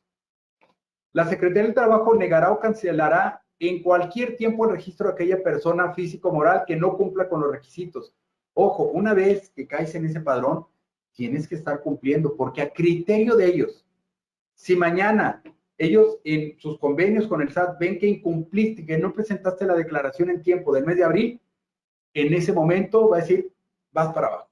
¿Y cómo? Va a entrar al portal, ya no voy a aparecer y tendría que reiniciar el trámite, una vez que haya cumplido los requisitos. Entonces, están obligando a esas empresas a que se porten bien. Las personas físicas o morales que obtengan el registro quedarán inscritas en un padrón que deberá ser público y disponible en el portal de Internet. Ya existe el portal de Internet, ya está permitiendo hacer los trámites. Están ahorita las primeras en proceso de trámite para efectos de que los autoricen. Y ahorita vamos a ver que hay una temporalidad. Sigue ahorita un artículo transitorio. La Secretaría del Trabajo expedirá las disposiciones de carácter general que determinen los procedimientos relativos al registro. En el segundo transitorio de esta publicación nos indica que dentro de los 30 días naturales siguientes a la entrada en vigor de este decreto, la Secretaría deberá expedir las disposiciones de carácter general relativas a este artículo 15, las cuales fueron publicadas, bueno, perdón, antes de entrar ahí. Y luego el tercero transitorio nos hace referencia a la fecha de entrada en vigor de este decreto, es decir, al 24 de abril, las personas físicas o morales que presten servicios de subcontratación, que ya lo vengan realizando, deberán obtener el registro ante la Secretaría del Trabajo en un plazo de 90 días naturales. Si ustedes aquí, fíjense que nos hace la referencia a días consecutivos o naturales. Entonces, si esto fue publicado, vamos a estimar fechas, el 24 de abril, mayo, junio, julio. Ese es el plazo para que yo ya tenga mi autorización. Por lo tanto, si yo me dedico a realizar este tipo de actividades, ya lo debo estar solicitando. Oye, si traigo pendientes en mi 32D, no lo vas a poder hacer, los tienes que arreglar, esperar a que se actualice el portal del SAT y tramitarlo. Pero si consideramos que se tardan 20 días hábiles y que aproximadamente son de 40 a 45 días, si lo estuviéramos tramitando ahorita, más o menos la autoridad lo va a estar publicando el 20 de julio. Es decir, bien quemado que ya está el tiempo. Son 90 días hábiles desde que entró en vigor. ¿Qué pasa si a los 90 días no lo tengo? Mis facturas no van a tener efectos fiscales y mi cliente no me la va a pagar o ya no me va a contratar. Estas disposiciones a que hace referencia el transitorio fueron publicadas en la edición matutina del día 24 de mayo del 2021, donde se establecen estas reglas y que vamos a ver al final, donde lo que más nos interesa es entender qué significa para la autoridad servicios especializados. Bien, en consecuencia, los artículos que hacían referencia a todo el procedimiento de la subcontratación, que son el 15A, B, C y D de la Ley Federal de Trabajo, fueron derogados. De ahí nos vamos al artículo 41 de la Ley Federal de Trabajo y nos indica, para que surta efectos la sustitución patronal, deberán transmitirse los bienes objetos de la empresa o establecimiento al patrón sustituto. Ese es un párrafo. Vamos a ver la disposición original. Este artículo 41 de la Ley Federal de Trabajo nos indica, la sustitución de patrón no afectará las relaciones de trabajo de la empresa o establecimiento. El patrón sustituido será solidariamente responsable con el nuevo de las relaciones de trabajo y de la ley nacidas antes de la fecha y hasta por 6 meses. Concluido este tiempo, el patrón nuevo será responsable de todos esos trabajadores. El término de 6 meses se contará a partir de la fecha en que hubiese dado aviso de la sustitución patronal al sindicato o a los trabajadores. Y agregan este nuevo tercer párrafo. Para que surte efectos la sustitución patronal, deberán transmitirse los bienes objeto de la empresa o establecimiento al patrón sustituto. Imagínense, si yo tuviera una empresa que nada más me presta servicios a mí, es el equivalente a una fusión. Me pasas a los trabajadores y me pasas el mobiliario, el dinero, las cuentas por cobrar, todo, esos son los bienes. Pero si esa empresa le presta servicios a varios clientes, ¿a quién le toca la silla? ¿A quién el escritorio? ¿Y a quién la computadora? Así a grandes rasgos, así queda definido. Entonces, nos vamos al cuarto transitorio y nos indica, para efectos de este artículo 41, tercer párrafo nuevo, tratándose de empresas que operan bajo un régimen de subcontratación, no será requisito que transmitan todos los bienes durante el plazo de 90 días naturales contados a partir de la entrada en vigor de este decreto. Siempre que la persona contratista, el que usaba los servicios, transfiera a la persona beneficiaria de los trabajadores en dicho plazo, transfiera a todos los trabajadores en dicho plazo. En todo caso, deberán reconocer los derechos laborales, incluida su antigüedad, que se hubieran generado por efecto de la relación de trabajo. Es decir, contrátalos antes de 90 días. ¿Qué nos llama la atención ahí? Que si hacemos las cosas en ese tenor, vamos a pensar más allá. ¿Qué es lo que quiere la autoridad? Pues ya normalízalos y mira, de aquí en adelante ya no hay problema. Eso yo pensaría como empresario, pero la autoridad no piensa así. La autoridad nunca es bien pensada. Va a decir, a ver, con esta empresa estaban en un sindicato o estaban en una cooperativa donde eran dueños y no pagaban impuestos. Ahora resulta que esos realmente son trabajadores y además tienen este sueldo, mismo sueldo que tenían acá. Por lo tanto, déjame ir a revisar y me deben impuestos. ¿Puede hacer una determinación? Sí. ¿Es retroactivo? No, porque está en sus facultades revisar hasta 5 años para atrás. Como ya le doy un antecedente ahorita, se pueden regresar 5 años. Oye, pues esto era lo que le pagabas, todo lo que le pagabas siempre fue sueldo porque lo está reconociendo ahorita con antigüedad. Hay que tener mucho cuidado cómo hacer esa transición. Sin embargo, estamos a mes y medio de que se prescribe este plazo. Pasándose los 90 días, entonces esa empresa tendría que transmitir incluso todos sus bienes que están dentro de su balance general. De aquí nos vamos al artículo 127, el reparto de utilidades. El derecho de los trabajadores a participar en las utilidades se ajustará a las siguientes normas. Y esto es algo que cambia, puede ser en beneficio del patrón. Ahora establecen un tope para el pago. Y ahorita les voy a dar un ejemplo. El monto del reparto de utilidades tendrá como límite máximo ya sea 3 meses de salario del trabajador o el promedio de la participación recibida en los últimos 3 años. Y se aplicará el monto que resulte más favorable al trabajador. Oye, ¿eso entra hasta el 2022? No, entró para este cálculo, el que ya pasó. Y aquí les pongo un ejemplo, fíjense.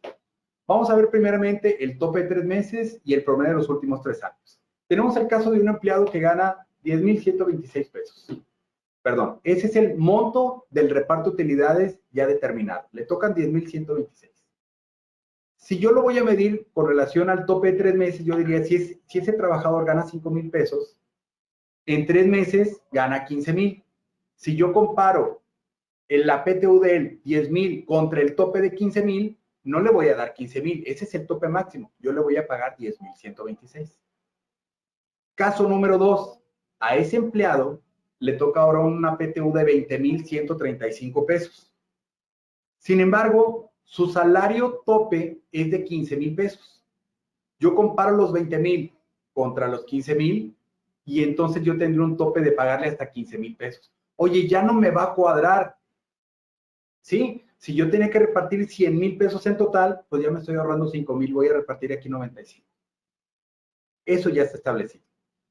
Pero yo también lo tengo que comparar contra el promedio de los últimos 3 años. Este primer ejemplo, este primer trabajador que le corresponde a una PTU de 10,126, yo reviso la PTU que le otorgaron en 2018, 19 y 20 y el promedio es de 9,435. A este trabajador, en lugar de repartir los 10,126, yo le voy a distribuir 9,435 porque está topado. En el segundo caso, el trabajador que tiene 20,135 lo comparo contra el promedio de los últimos 3 años y da 16,557. Entonces, yo le otorgaría máximo 16,557, aunque el cálculo me resulte en 20,135. Pero la ley es muy clara. Dice, el monto de la PTU tendrá como límite máximo 3 meses o el promedio de los últimos 3 años, el que sea más favorable.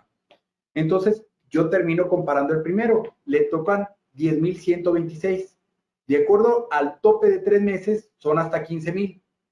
Y de acuerdo al tope de los 3 años, son 9,435.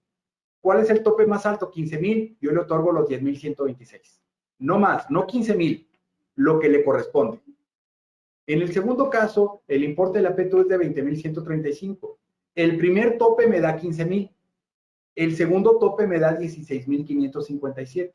¿Cuál es el de más beneficio para el trabajador? El de 16,000. En lugar de pagarle 20,000, yo le pagaría 16,557. Esa sería la mecánica de determinación. Bien, y finalmente, infracciones. Al patrón que no permita la inspección y vigilancia que las autoridades del trabajo ordenen en su establecimiento, se le notificará por instructivo para que comparezca a exhibir toda la información. Apercibido de que si no se presenta es que no tiene nada. Y con independencia de lo anterior, el hecho de no permitir esta visita lo hará acreedor una multa entre 250 y 5,000 UMAS. En pesos son entre 22,000 y 448,000 pesos de multa por no dejar pasar la autoridad. ¿Qué es lo que establecía antes? Al patrón que no permita la inspección y vigilancia, que las autoridades practiquen en su establecimiento, se le aplicará una multa de tanto. Ahora no es que me permitas o no, te lo permito, pero que ordenen, sino que comparezca a exhibir toda la información. Ya no basta nada más con que lo deje o no pasar. Yo te dejé pasar, entonces ya no me multas, pero no tengo la papelería. Ahora, si además no tengo los documentos, se presume que no se tiene. Y el artículo 1004C, a quien realice subcontratación de personal de los que están prohibidos del artículo 12, dice, se le impondrá multa de 2,000 a 50,000 veces la UMA. sin perjuicio de las demás responsabilidades que hubiera tenido lugar de conformidad con la propia ley. Es decir, si yo sigo contratando personal, porque digo, es que yo no me interesa disposición, yo sigo pagando las facturas, nada más por el solo hecho que se ha detectado que sigo subcontratando, puedo tener una multa entre 179,000 y 4,481,000 pesos en 2021, por no cumplir todas estas normas.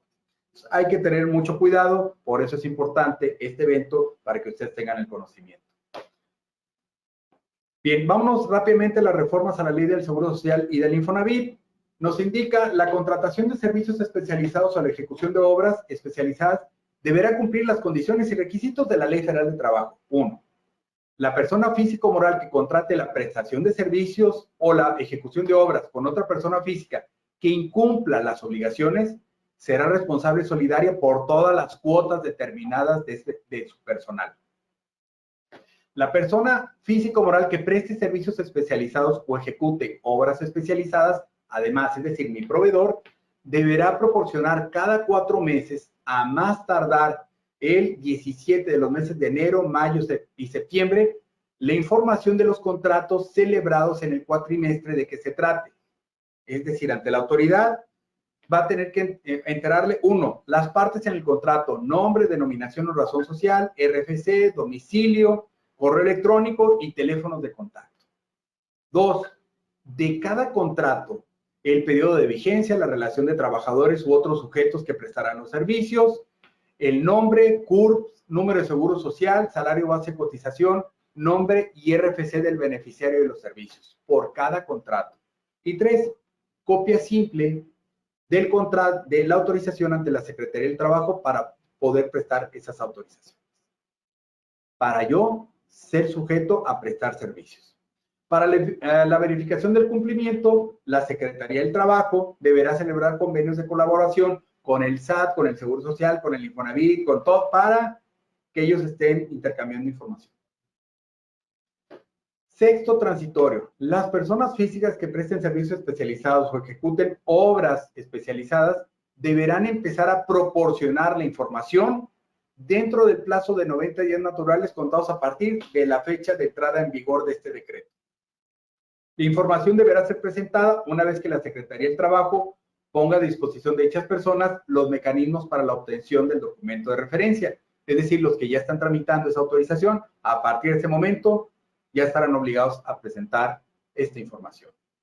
También el séptimo transitorio, para efectos de la Ley del Seguro Social, durante los 90 días naturales siguientes a la entrada en vigor de esta reforma, se considerará como sustitución patronal la migración de trabajadores de las empresas que operaban bajo el régimen de subcontratación laboral, siempre y cuando la empresa destino reconozca sus derechos laborales, incluyendo antigüedad y los riesgos de trabajo terminados. En estos supuestos se aplicarán las siguientes reglas para efectos de la determinación de fracción y prima de riesgo de trabajo. Y aquí vienen las reglas. La empresa que absorba a los trabajadores deberá autoclasificarse con la actividad de más riesgo. Es decir, vamos a cambiar el que los absorba, vamos a cambiar de riesgo. Oye, yo estaba en fracción 1, sí, pero tienes un chofer y a lo mejor es fracción 3, a pagar más cuotas de seguro. Tratándose de una empresa que absorba a otros trabajadores con la misma o distintas clases, deberán ajustar su clasificación también a la de más riesgo. Y viene por cada registro patronal, tanto de la empresa que absorbe como de las que se van a sustituir, se multiplicará la prima asignada por el total de los salarios bases de cotización. Es decir, le vamos a aplicar la prima más alta a los que ya tenía y a los nuevos. Entre otras consideraciones que voy a emitir por cuestión de tiempo, pero aquí van a estar disponibles para ustedes en el material que les harán llegar más tarde. Se deroga este artículo 75. Este artículo 75 permitía diferentes registros patronales por clases. Oye, tengo el personal administrativo en esas instalaciones y el personal de fábrica en este otro. Allá pago con una prima de riesgo de trabajo y aquí con otro. Y tengo una planta en Monterrey, otra en Saltillo, otra en Durango y otra la tengo en Chihuahua. Se deroga, va a ser un solo registro patronal para toda la empresa y todas las sucursales. Quinto transitorio. Aquellos patrones que en términos del 75, previo a la entrada en vigor de este decreto, hubiesen solicitado diversos registros patronales, tendrán 90 días para homologarlos. Pasado ese plazo, dice el segundo párrafo, el mismo Seguro Social los dará de baja. Y nada más te vas a quedar con uno solo. Sanciones en cuanto a la ley del Seguro Social. Las previstas en las fracciones 1, 2, etcétera, una multa equivalente al importe de 20 a 350 UMAS. Y la prevista en la fracción 22 de 500 a 2000. Multiplíquenlo por 90, cerrando números de la UMA, y esas son las multas aplicables por incumplir la entrega de información y la sustitución patronal que hace referencia. El Infonavit, la reforma fue muy sencilla. En el caso de sustitución patronal, el patrón sustituido será solidariamente responsable con el nuevo de las obligaciones derivadas de esta ley hasta por 3 meses, mientras que para el Seguro Social son 6, para el Infonavit son 3. Obligaciones. Deberán también proporcionar cuatrimestralmente la misma información, es decir, cada 4 meses le entrego yo al Seguro Social y le entrego yo al Infonavit la misma información, los contratos, las aportaciones, etcétera, etcétera. La persona física o moral que contrate la prestación de servicios u obras especializadas que incumplan con estas obligaciones serán responsables solidarias de todas las cuotas y obligaciones de los trabajadores. El instituto informará a la Secretaría del Trabajo del incumplimiento de los requisitos indicados. Oye, no me presentó la cuatrimestral, de baja y ahí va la multa. Pues una vez que yo quiera seguir prestando servicios de subcontratación, en el caso de empresas que lo prestan, o cumplo oportunamente todas mis obligaciones o me dan de baja. Hasta ahí son las disposiciones en materia laboral. Vamos a entrar a ver las modificaciones en materia fiscal. Artículo 15D, primeramente dice, no tendrán efectos fiscales de deducción o acreditamiento los pagos realizados por servicios de subcontratación ilegal, es decir, los del artículo 2. Aunque me den factura, aunque realmente me presten el servicio, aunque yo les pague con transferencia, cumpla todos los requisitos fiscales, pero si yo le estoy pagando a alguien que subcontrato y que no cumple los requisitos, no deducible para ISR y el IVA no acreditable. Entonces, ¿qué va a suceder? Si yo los subcontrato y no están registrados, me arriesgo o los voy a tener que cambiar por otro que sí tenga los registros. Tampoco se hará efectos fiscales de deducción o acreditamiento a los servicios en los que se proporcione o ponga personal a disposición del contratante cuando se dé cualquiera de los siguientes supuestos. Cuando los trabajadores que el contratista proporcione o ponga a disposición del contratante al cliente originalmente hayan sido de él, me los haya traído y lo yo te presto a ese trabajador. Eso no. Cuando los trabajadores que provea o ponga a disposición del contratista abarque las actividades preponderantes del contratante. Yo tengo costureras y yo le voy a poner más costureras. Oye, pero es que es una situación extraordinaria de trabajo. Contrátalas. Directo. Esa no es subcontratación. Las necesitas, contrátalas con un contrato eventual. Para efectos del primer párrafo se podrán dar efectos fiscales o acreditamiento cuando cumpla con los requisitos del registro del artículo 15 de la Ley Federal de Trabajo. Los servicios u obras complementarias prestadas entre grupos empresariales, entendiendo aquellas empresas que cotizan en bolsa, también serán considerados especializados cuando no formen parte del objeto social ni de la actividad económica preponderante de la empresa matriz, de la empresa base. Responsabilidad solidaria. Dice, son responsables solidarios, es decir, para efectos de los impuestos, tanto el IVA, el ISR, las contribuciones de Seguro Social y Infonavit, las personas físicas o morales que reciban servicios o contraten obras a que se refiere el artículo 15D de este código, es decir, de los prohibidos. Entonces, si él debe impuestos, tú eres responsable solidario. Si no se los cobra él, oye, pero ¿yo por qué? Por haberlo contratado, con relación a tus servicios. Infracciones. Cuando yo diga, pues no me importa, y de aquí a que me pesquen esas, cuando vengan yo les explico que no es. Ya no existe eso, ya no te van a preguntar. Si la autoridad lo detecta, entonces tú realizaste la deducción o acreditamiento en contravención a lo señalado, entonces te podrán imponer sanciones en materia de la ley del ISR y de la ley del IVA.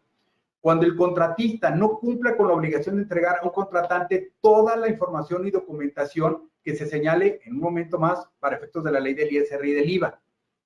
Entonces las multas serán de 150,000 a 300,000 pesos en cada una de estas fracciones. Por cada caso de subcontratación. Y además, dice, quien utilice esquemas simulados de prestación de servicios especializados o de ejecución de obras de los prohibidos del 15D, entonces también será un defraudador fiscal, pudiendo incurrir en las mismas penas, ya sea económicas o corporales, es decir, ir a la cárcel. Eso es en materia de código fiscal. Nos vamos a la ley del impuesto sobre la renta. Requisitos de las deducciones. Si tratándose de prestación de servicios especializados u obras especializadas, del 15D del código, de los que sí están permitidos, el contratante deberá verificar cuando se efectúe el pago de la contraprestación por el servicio. Es decir, me das la factura, me prestas el servicio. Cuando yo te la vaya a pagar, dice que el contratista tenga el registro vigente.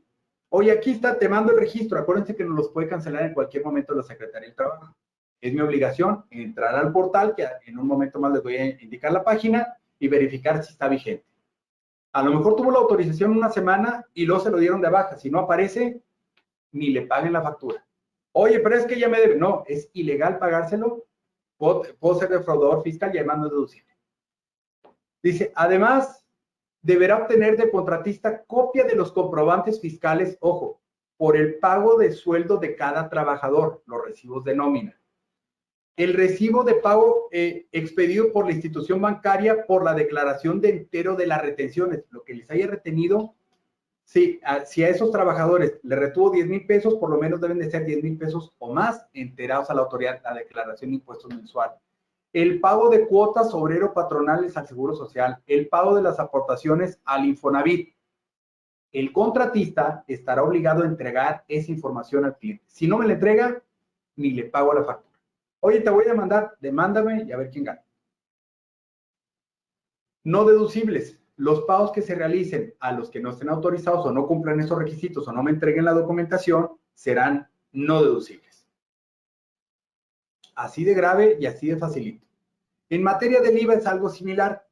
Uno, a partir del 1 de agosto quedará derogada esta retención del 6%.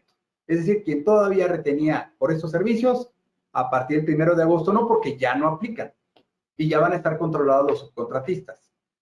Para efectos de poder acreditar el impuesto, dice, el impuesto que se traslade por esos servicios no será acreditable cuando yo se lo pague a alguien que no esté autorizado o no cumpla los requisitos. Adicionalmente, si yo contrato esos servicios a alguien que esté autorizado, debo de verificar lo mismo que el ISR, que se cuente con el registro y que esté vigente ante la Secretaría del Trabajo. Además, obtener copia de la declaración de impuestos del pago del IVA y del acuse de recibo del pago correspondiente en el caso del IVA que le fue trasladado. Obviamente eso no necesariamente va a coincidir, porque yo pago la diferencia de todo mi IVA recaudado y mi IVA trasladado, que es el que puedo yo acreditar. Entonces, si yo le pagué 100,000 pesos, pues no necesariamente va a pagar 100,000, pero con que tenga yo la declaración de pago de impuestos. A su vez, el contratista está obligado a proporcionar toda esta documentación a más tardar el último día del mes siguiente por el que se efectúen los pagos. Si no cumplo con esto, no es acreditable el impuesto que yo le pago. No lo puedo disminuir de impuestos.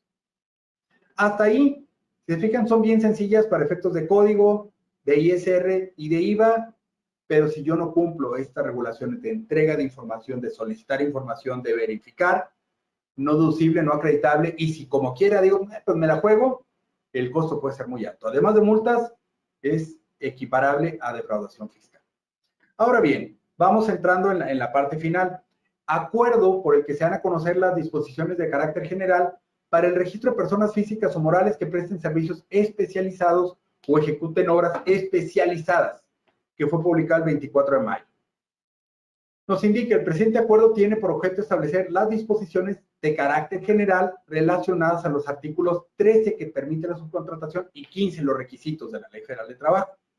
De aquí lo que nos interesa, para no leer toda la redacción de este decreto, nos vamos al artículo 2, a la fracción séptima, acá abajo. ¿Qué es un servicio u obra especializada? Eso es lo que nos interesa de aquí primero. Son aquellos que reúnen elementos o factores distintivos de la actividad que desempeña la contratista, que se encuentran sustentados, entre otros, en la capacitación, certificación, permisos o licencias que regulan la actividad, equipamiento, tecnología, activos, maquinaria, nivel de riesgo, rango salarial promedio y experiencia, los cuales aportan valor agregado a la beneficiaria. ¿Por qué voy a contratar, por ejemplo, un guardia de seguridad? Ah, porque para prestar servicios de seguridad privada necesitan un permiso del Estado donde te autoriza la Secretaría de Seguridad Pública. Ah, es un servicio especializado. ¿Será un servicio especializado de limpieza? En primera instancia pensaría que no, pero ahorita vamos a ver el criterio de la PRODECON, donde sí lo habilitan, porque no hay una subordinación. Pero bien, en primera instancia, para que se considere servicio o obra especializada, hay que verificar aquí esto. Los atributos es que hay una diferenciación en capacitación, certificación, permisos o licencias. Y que dentro de esa actividad exista un equipamiento, tecnología, activos, maquinaria, nivel de riesgo, rango salarial y experiencia para que sea diferenciado. Todo eso va a evaluar la Secretaría del Trabajo para podernos. Te digo, no, es que fíjate que yo quiero prestar servicios de albañilería. Pues no. ¿Por qué? Porque si entras a una constructora, entonces te vas a contratar por sueldo. No, es que yo soy subcontratista. Entonces tú contrátalo directamente. ¿Sabes qué? Es que como yo no tengo el grado de licenciatura, entonces yo no puedo acceder a construir una casa.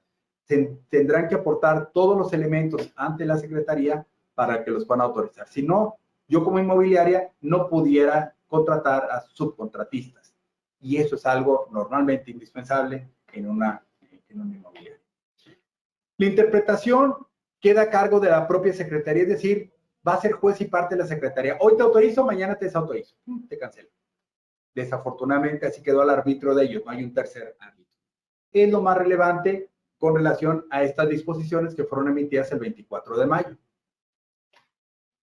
Nos vamos ahora, aquí viene el procedimiento, ¿cómo registrarme? Aquí viene qué información es la que me van a solicitar. Fíjense, hasta la geolocalización, teléfonos fijos y celulares y correos electrónicos, entre otros datos que me van a solicitar. Luego tendríamos el procedimiento para el registro.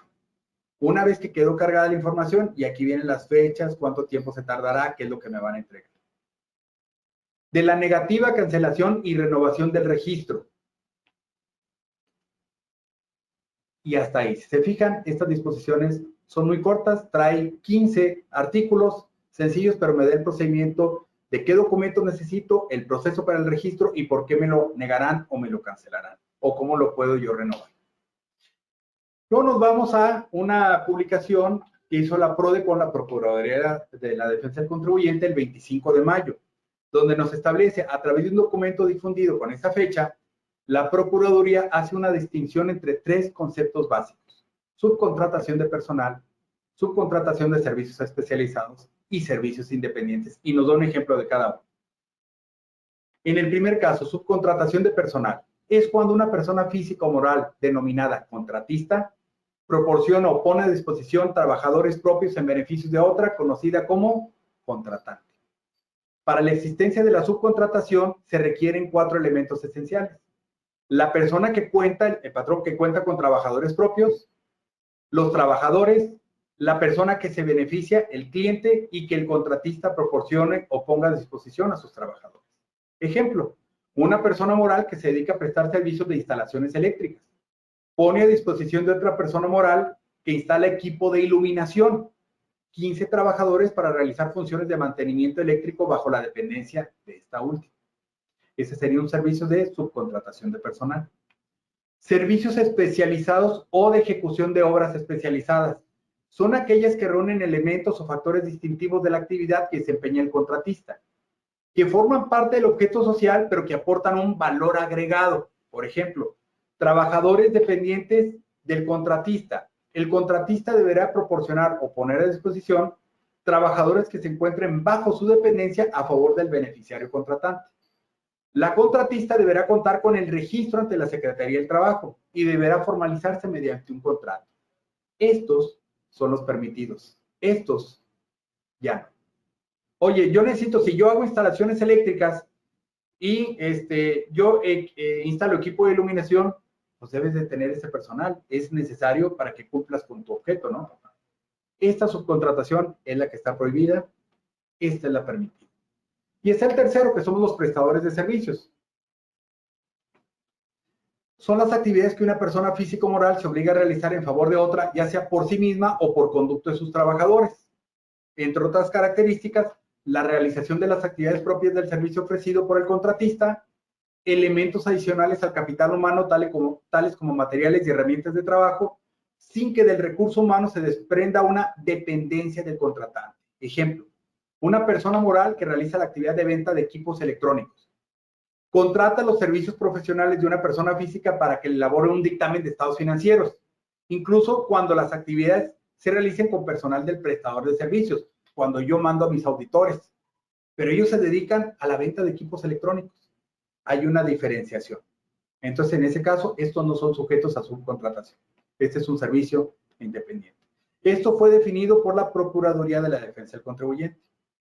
De lo anterior podemos concluir que la distinción entre la contratación de un servicio independiente y la subcontratación de servicios especializados será la dependencia de los trabajadores que comparta el contratista con el beneficiario a través del acto de proporcionar o poner a disposición de los trabajadores. Y lo anterior dependerá de las obligaciones contractuales que se establezcan para proporcionar el servicio o la ejecución de obra. La Unidad de Inteligencia Financiera también tuvo un pronunciamiento que se deberá utilizar a partir del 1 de septiembre del 2021, donde indica, y les voy a leer nada más el membre, la Unidad de Inteligencia Financiera informa sobre la modificación al formato oficial para la presentación de avisos en materia de ley antilavado que deben utilizar a partir del 1 de septiembre quienes realicen actividades vulnerables en los términos de la fracción 11 de la ley antilavado, es decir, los prestadores de servicios de subcontratación autorizados. Deben de presentar avisos de la ley antilavado. Finalmente, vamos a ver el portal para el registro de servicios especializados.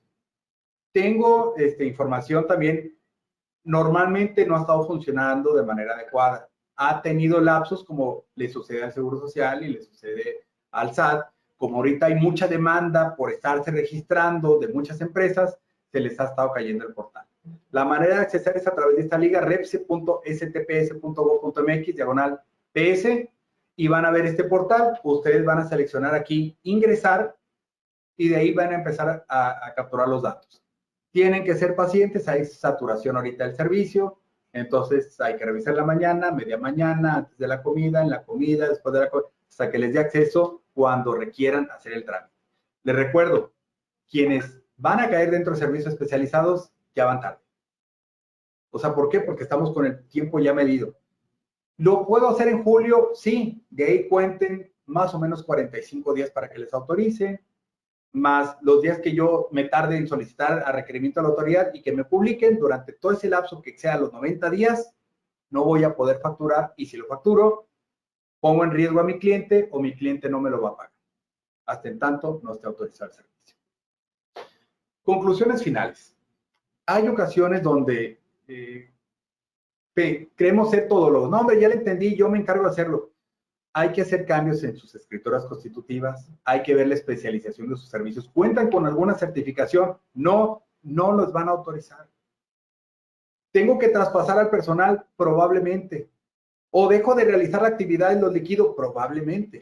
Entonces, necesitan acercarse con un especialista o con sus asesores para efectos de analizar caso por caso si caen dentro de estas disposiciones, si van a tener que presentar los avisos de la ley antilavado, si van a tener que hacer alguna modificación a su escritura constitutiva y si van a tener que estar presentando esta información.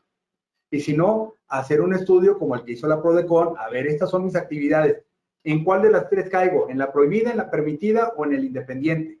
Fundamentarlo bien y hacer los contratos de trabajo para que cuando lleguen las autoridades no nos implique algún problema de carácter fiscal. Bien, son las 11:57. Vamos dentro de las 2 horas que habíamos comentado. Por mi parte es todo el material que pondremos a su disposición en unos momentos más y quedo abierto a cualquier duda o pregunta que quieran llevar a cabo. Muchas gracias. Gracias, Roberto. Te damos pues nuevamente el agradecimiento por parte de la oficina Compact y para que puedas, pues bueno, por habernos expuesto esta gran plática. Por ahí, no sé si ya se contestaron algunas preguntas que veo por aquí en la en la presentación. Todavía no has contestado, ¿verdad, mi estimado? No, de hecho, no las he visto. Parece que, no sé si me pueden ayudar a ver las preguntas, con todo gusto las vamos analizando. ¿Los retrabajos en una empresa se consideran servicio especializado o estarán sujetos a consideración del auditor? Necesitaría que definieran qué entienden por retrabajo, porque el retrabajo normalmente es una obra, un servicio que ya presté, que se tiene que volver a llevar a cabo o reelaborar. ¿Ese es el sentido de la pregunta o no? Porque si cae dentro de los casuales, no se tiene que llamar trabajo o retrabajo. Si ese servicio prestado, vamos a suponer se prestó en marzo, antes de que entrara en vigor, no tiene problema. Y si ahorita hacen un retrabajo y no tiene costo, no tiene problema. El punto es, si lo llevan a cabo en esta fecha y ahorita tienen que emitir una segunda factura y resulta que ese trabajo es propio de la actividad, entonces ya caería en una subcontratación y por lo tanto sería no deducible e incluso no se debe de pagar. Si eso es a lo que se refieren como retrabajo, esa sería la respuesta. Bien, ahorita validamos y nos vuelve a escribir. Si todos están topados y te sobra PTU a repartir, ¿qué se hace con él? ¿Con él se reparte el siguiente año o hay alguna disposición? Es muy buena pregunta. No, la PTU se determina en base a un 10%. La PTU con derecho no cobrada es la que se va a acumular al siguiente año. En el ejemplo que yo les di, si el tope, el monto a pagar eran 20,000 y el tope es de 16, esos 4 no juegan para el siguiente año porque yo ya no tengo la obligación de pagarlos. Yo hago el cálculo. Ahora la ley me establece un tope. Por eso yo les decía, si mi cálculo total de PTU era de 100,000 y de acuerdo a los topes me va a dar 93,000 es el total. De esos 93,000 pesos, nada más cobraron 80, 13,000 es lo que se pasaría al año siguiente. Lo demás, yo no tengo obligación de pago ni se va a considerar para el año siguiente. Perfecto, muchas gracias. Para el cálculo de PTU 2020, ¿qué base se consideraría si el patrón real no tiene base manifestada en su declaración anual, ya que los trabajadores están en una empresa de servicios? No aplica si no tiene ahorita obligación, porque apenas están en el proceso de 90 días, donde ya pasó el plazo para pagar la PTU del 2020, y esos trabajadores serían trabajadores a partir del 2021. Si no tiene base, no tienes que regresarte a recalcular. Que la autoridad pudiera, en base a sus facultades de comprobación, revisar a la tercera empresa, tener los elementos en el futuro para poder definir que eran tuyos y que ellos no le pagaron el PTU, entonces pudiera ser responsable solidario, conforme a lo que vimos. Pero ahorita no tiene obligación de pago. Muchas gracias. Cuando se tiene una matriz y sucursal, al momento de realizar la sustitución patronal, ¿todos los trabajadores se deben dar de alta en la matriz con su registro patronal? ¿O puede ser cada uno de ellos su registro, que cada una de ellas su registro patronal y en base a ello dar de alta a sus trabajadores? No hay una sustitución patronal. La sustitución patronal es cuando pasan de un patrón a otro. Aquí es el mismo patrón que tiene diferentes localidades o diferentes actividades que permitía el artículo 75 y tiene diferentes riesgos de trabajo. Lo que va a hacer es el mismo patrón homologar y pagar sus cuotas, no va a pagar más salario, no va a pagar nada más, es homologar todos sus registros en uno solo y pagar la cuota determinada en base a su autoclasificación. Pero ahí no hay una sustitución patronal, es el mismo patrón. Muchas gracias, Roberto. Vamos a terminar con las últimas dos. Soy persona física, me aplica la retención del 6%, doy servicio de seguridad privada. Este mes de junio debo facturar con el 6%. Si te aplica o aplicas, o sea, como persona física yo no retengo, pero a quien le presto servicios sí me retiene el 6%. Si yo soy el que presto el servicio y a mí me van a pagar, la persona moral sí me retiene, sí, hasta el 31 de julio. Perfecto. Y la última, mi estimado, soy persona moral y una persona física me da el servicio de comedor en las instalaciones de la empresa. A esta le proporciono la herramienta de trabajo y ellos deciden qué preparar de alimentos. Así también, ellos compran materia prima. ¿Se considera empresa especializada? Puede ser, porque ¿cuál es el objeto de esa empresa? Si es una prestación la que se le da a esos trabajadores y yo no tengo el conocimiento en materia de cómo cocinar los alimentos, yo sí le pudiera subcontratar. Esa empresa se tendría que inscribir ante la Secretaría del Trabajo, estar al corriente, cumplir todos los requisitos, porque el objeto principal de la empresa no es preparar comidas o darle comida a sus trabajadores. Sin embargo, si en el objeto social de la empresa hubieran establecido que además se podrá otorgar alimentos a los trabajadores, entonces yo ya me estoy obligando a hacerlo. Pero si no está dentro de mi objeto, sí pudiera ser un servicio especializado, tendrían que armar muy bien el contrato porque la línea es muy delgadita y solicitar la autorización a la Secretaría del Trabajo. En mi opinión, sí pudiera ser un servicio especializado. Pero falta ver cuál es la opinión de la autoridad. Pero en función de lo que les digo, sí. Perfecto, Roberto. Y si me das oportunidad, ¿tenemos otra? Claro, sí, sí. Mi cliente ya me solicitó a partir de agosto copia de los recibos de nómina de mis trabajadores. Estoy obligada a registrar ante la Secretaría de Trabajo y Previsión Social. Soy contratista que trabaja para una planta petroquímica. Es un servicio especializado y ya tienen la autorización. Yo digo, no la vamos a contestar ahorita. Si ya tienes la autorización, entonces estás obligado. Si no tienes la autorización, ni te preocupes, no te van a contratar. ¿Por qué? Porque está prohibido y además sería no deducible. Entonces, la respuesta aquí, y en general va a ser bien sencilla. Si yo considero que soy un servicio especializado, lo que debo de hacer ahorita es obtener ya de una vez mi registro. Si tengo el registro, entonces sí tengo que cumplir, porque a partir de agosto ya pasaron los 90 días y era bien claro el séptimo transitorio. Una vez transcurrido ese plazo, empiezan los informes cuatrimestrales y cada vez que se realice el pago, puede solicitar el cliente toda esa información. Pero lo primero que tienen que lograr es tener el registro. Hasta el día de hoy no han salido registros, están en proceso de trámite, porque tienen una temporalidad. Apenas están empezando a liberar los primeros, pero tiene 20 días la autoridad está sobresaturada. Entonces, si los autorizan, sí, tiene razón, y les está diciendo, y a partir de agosto, es correcto.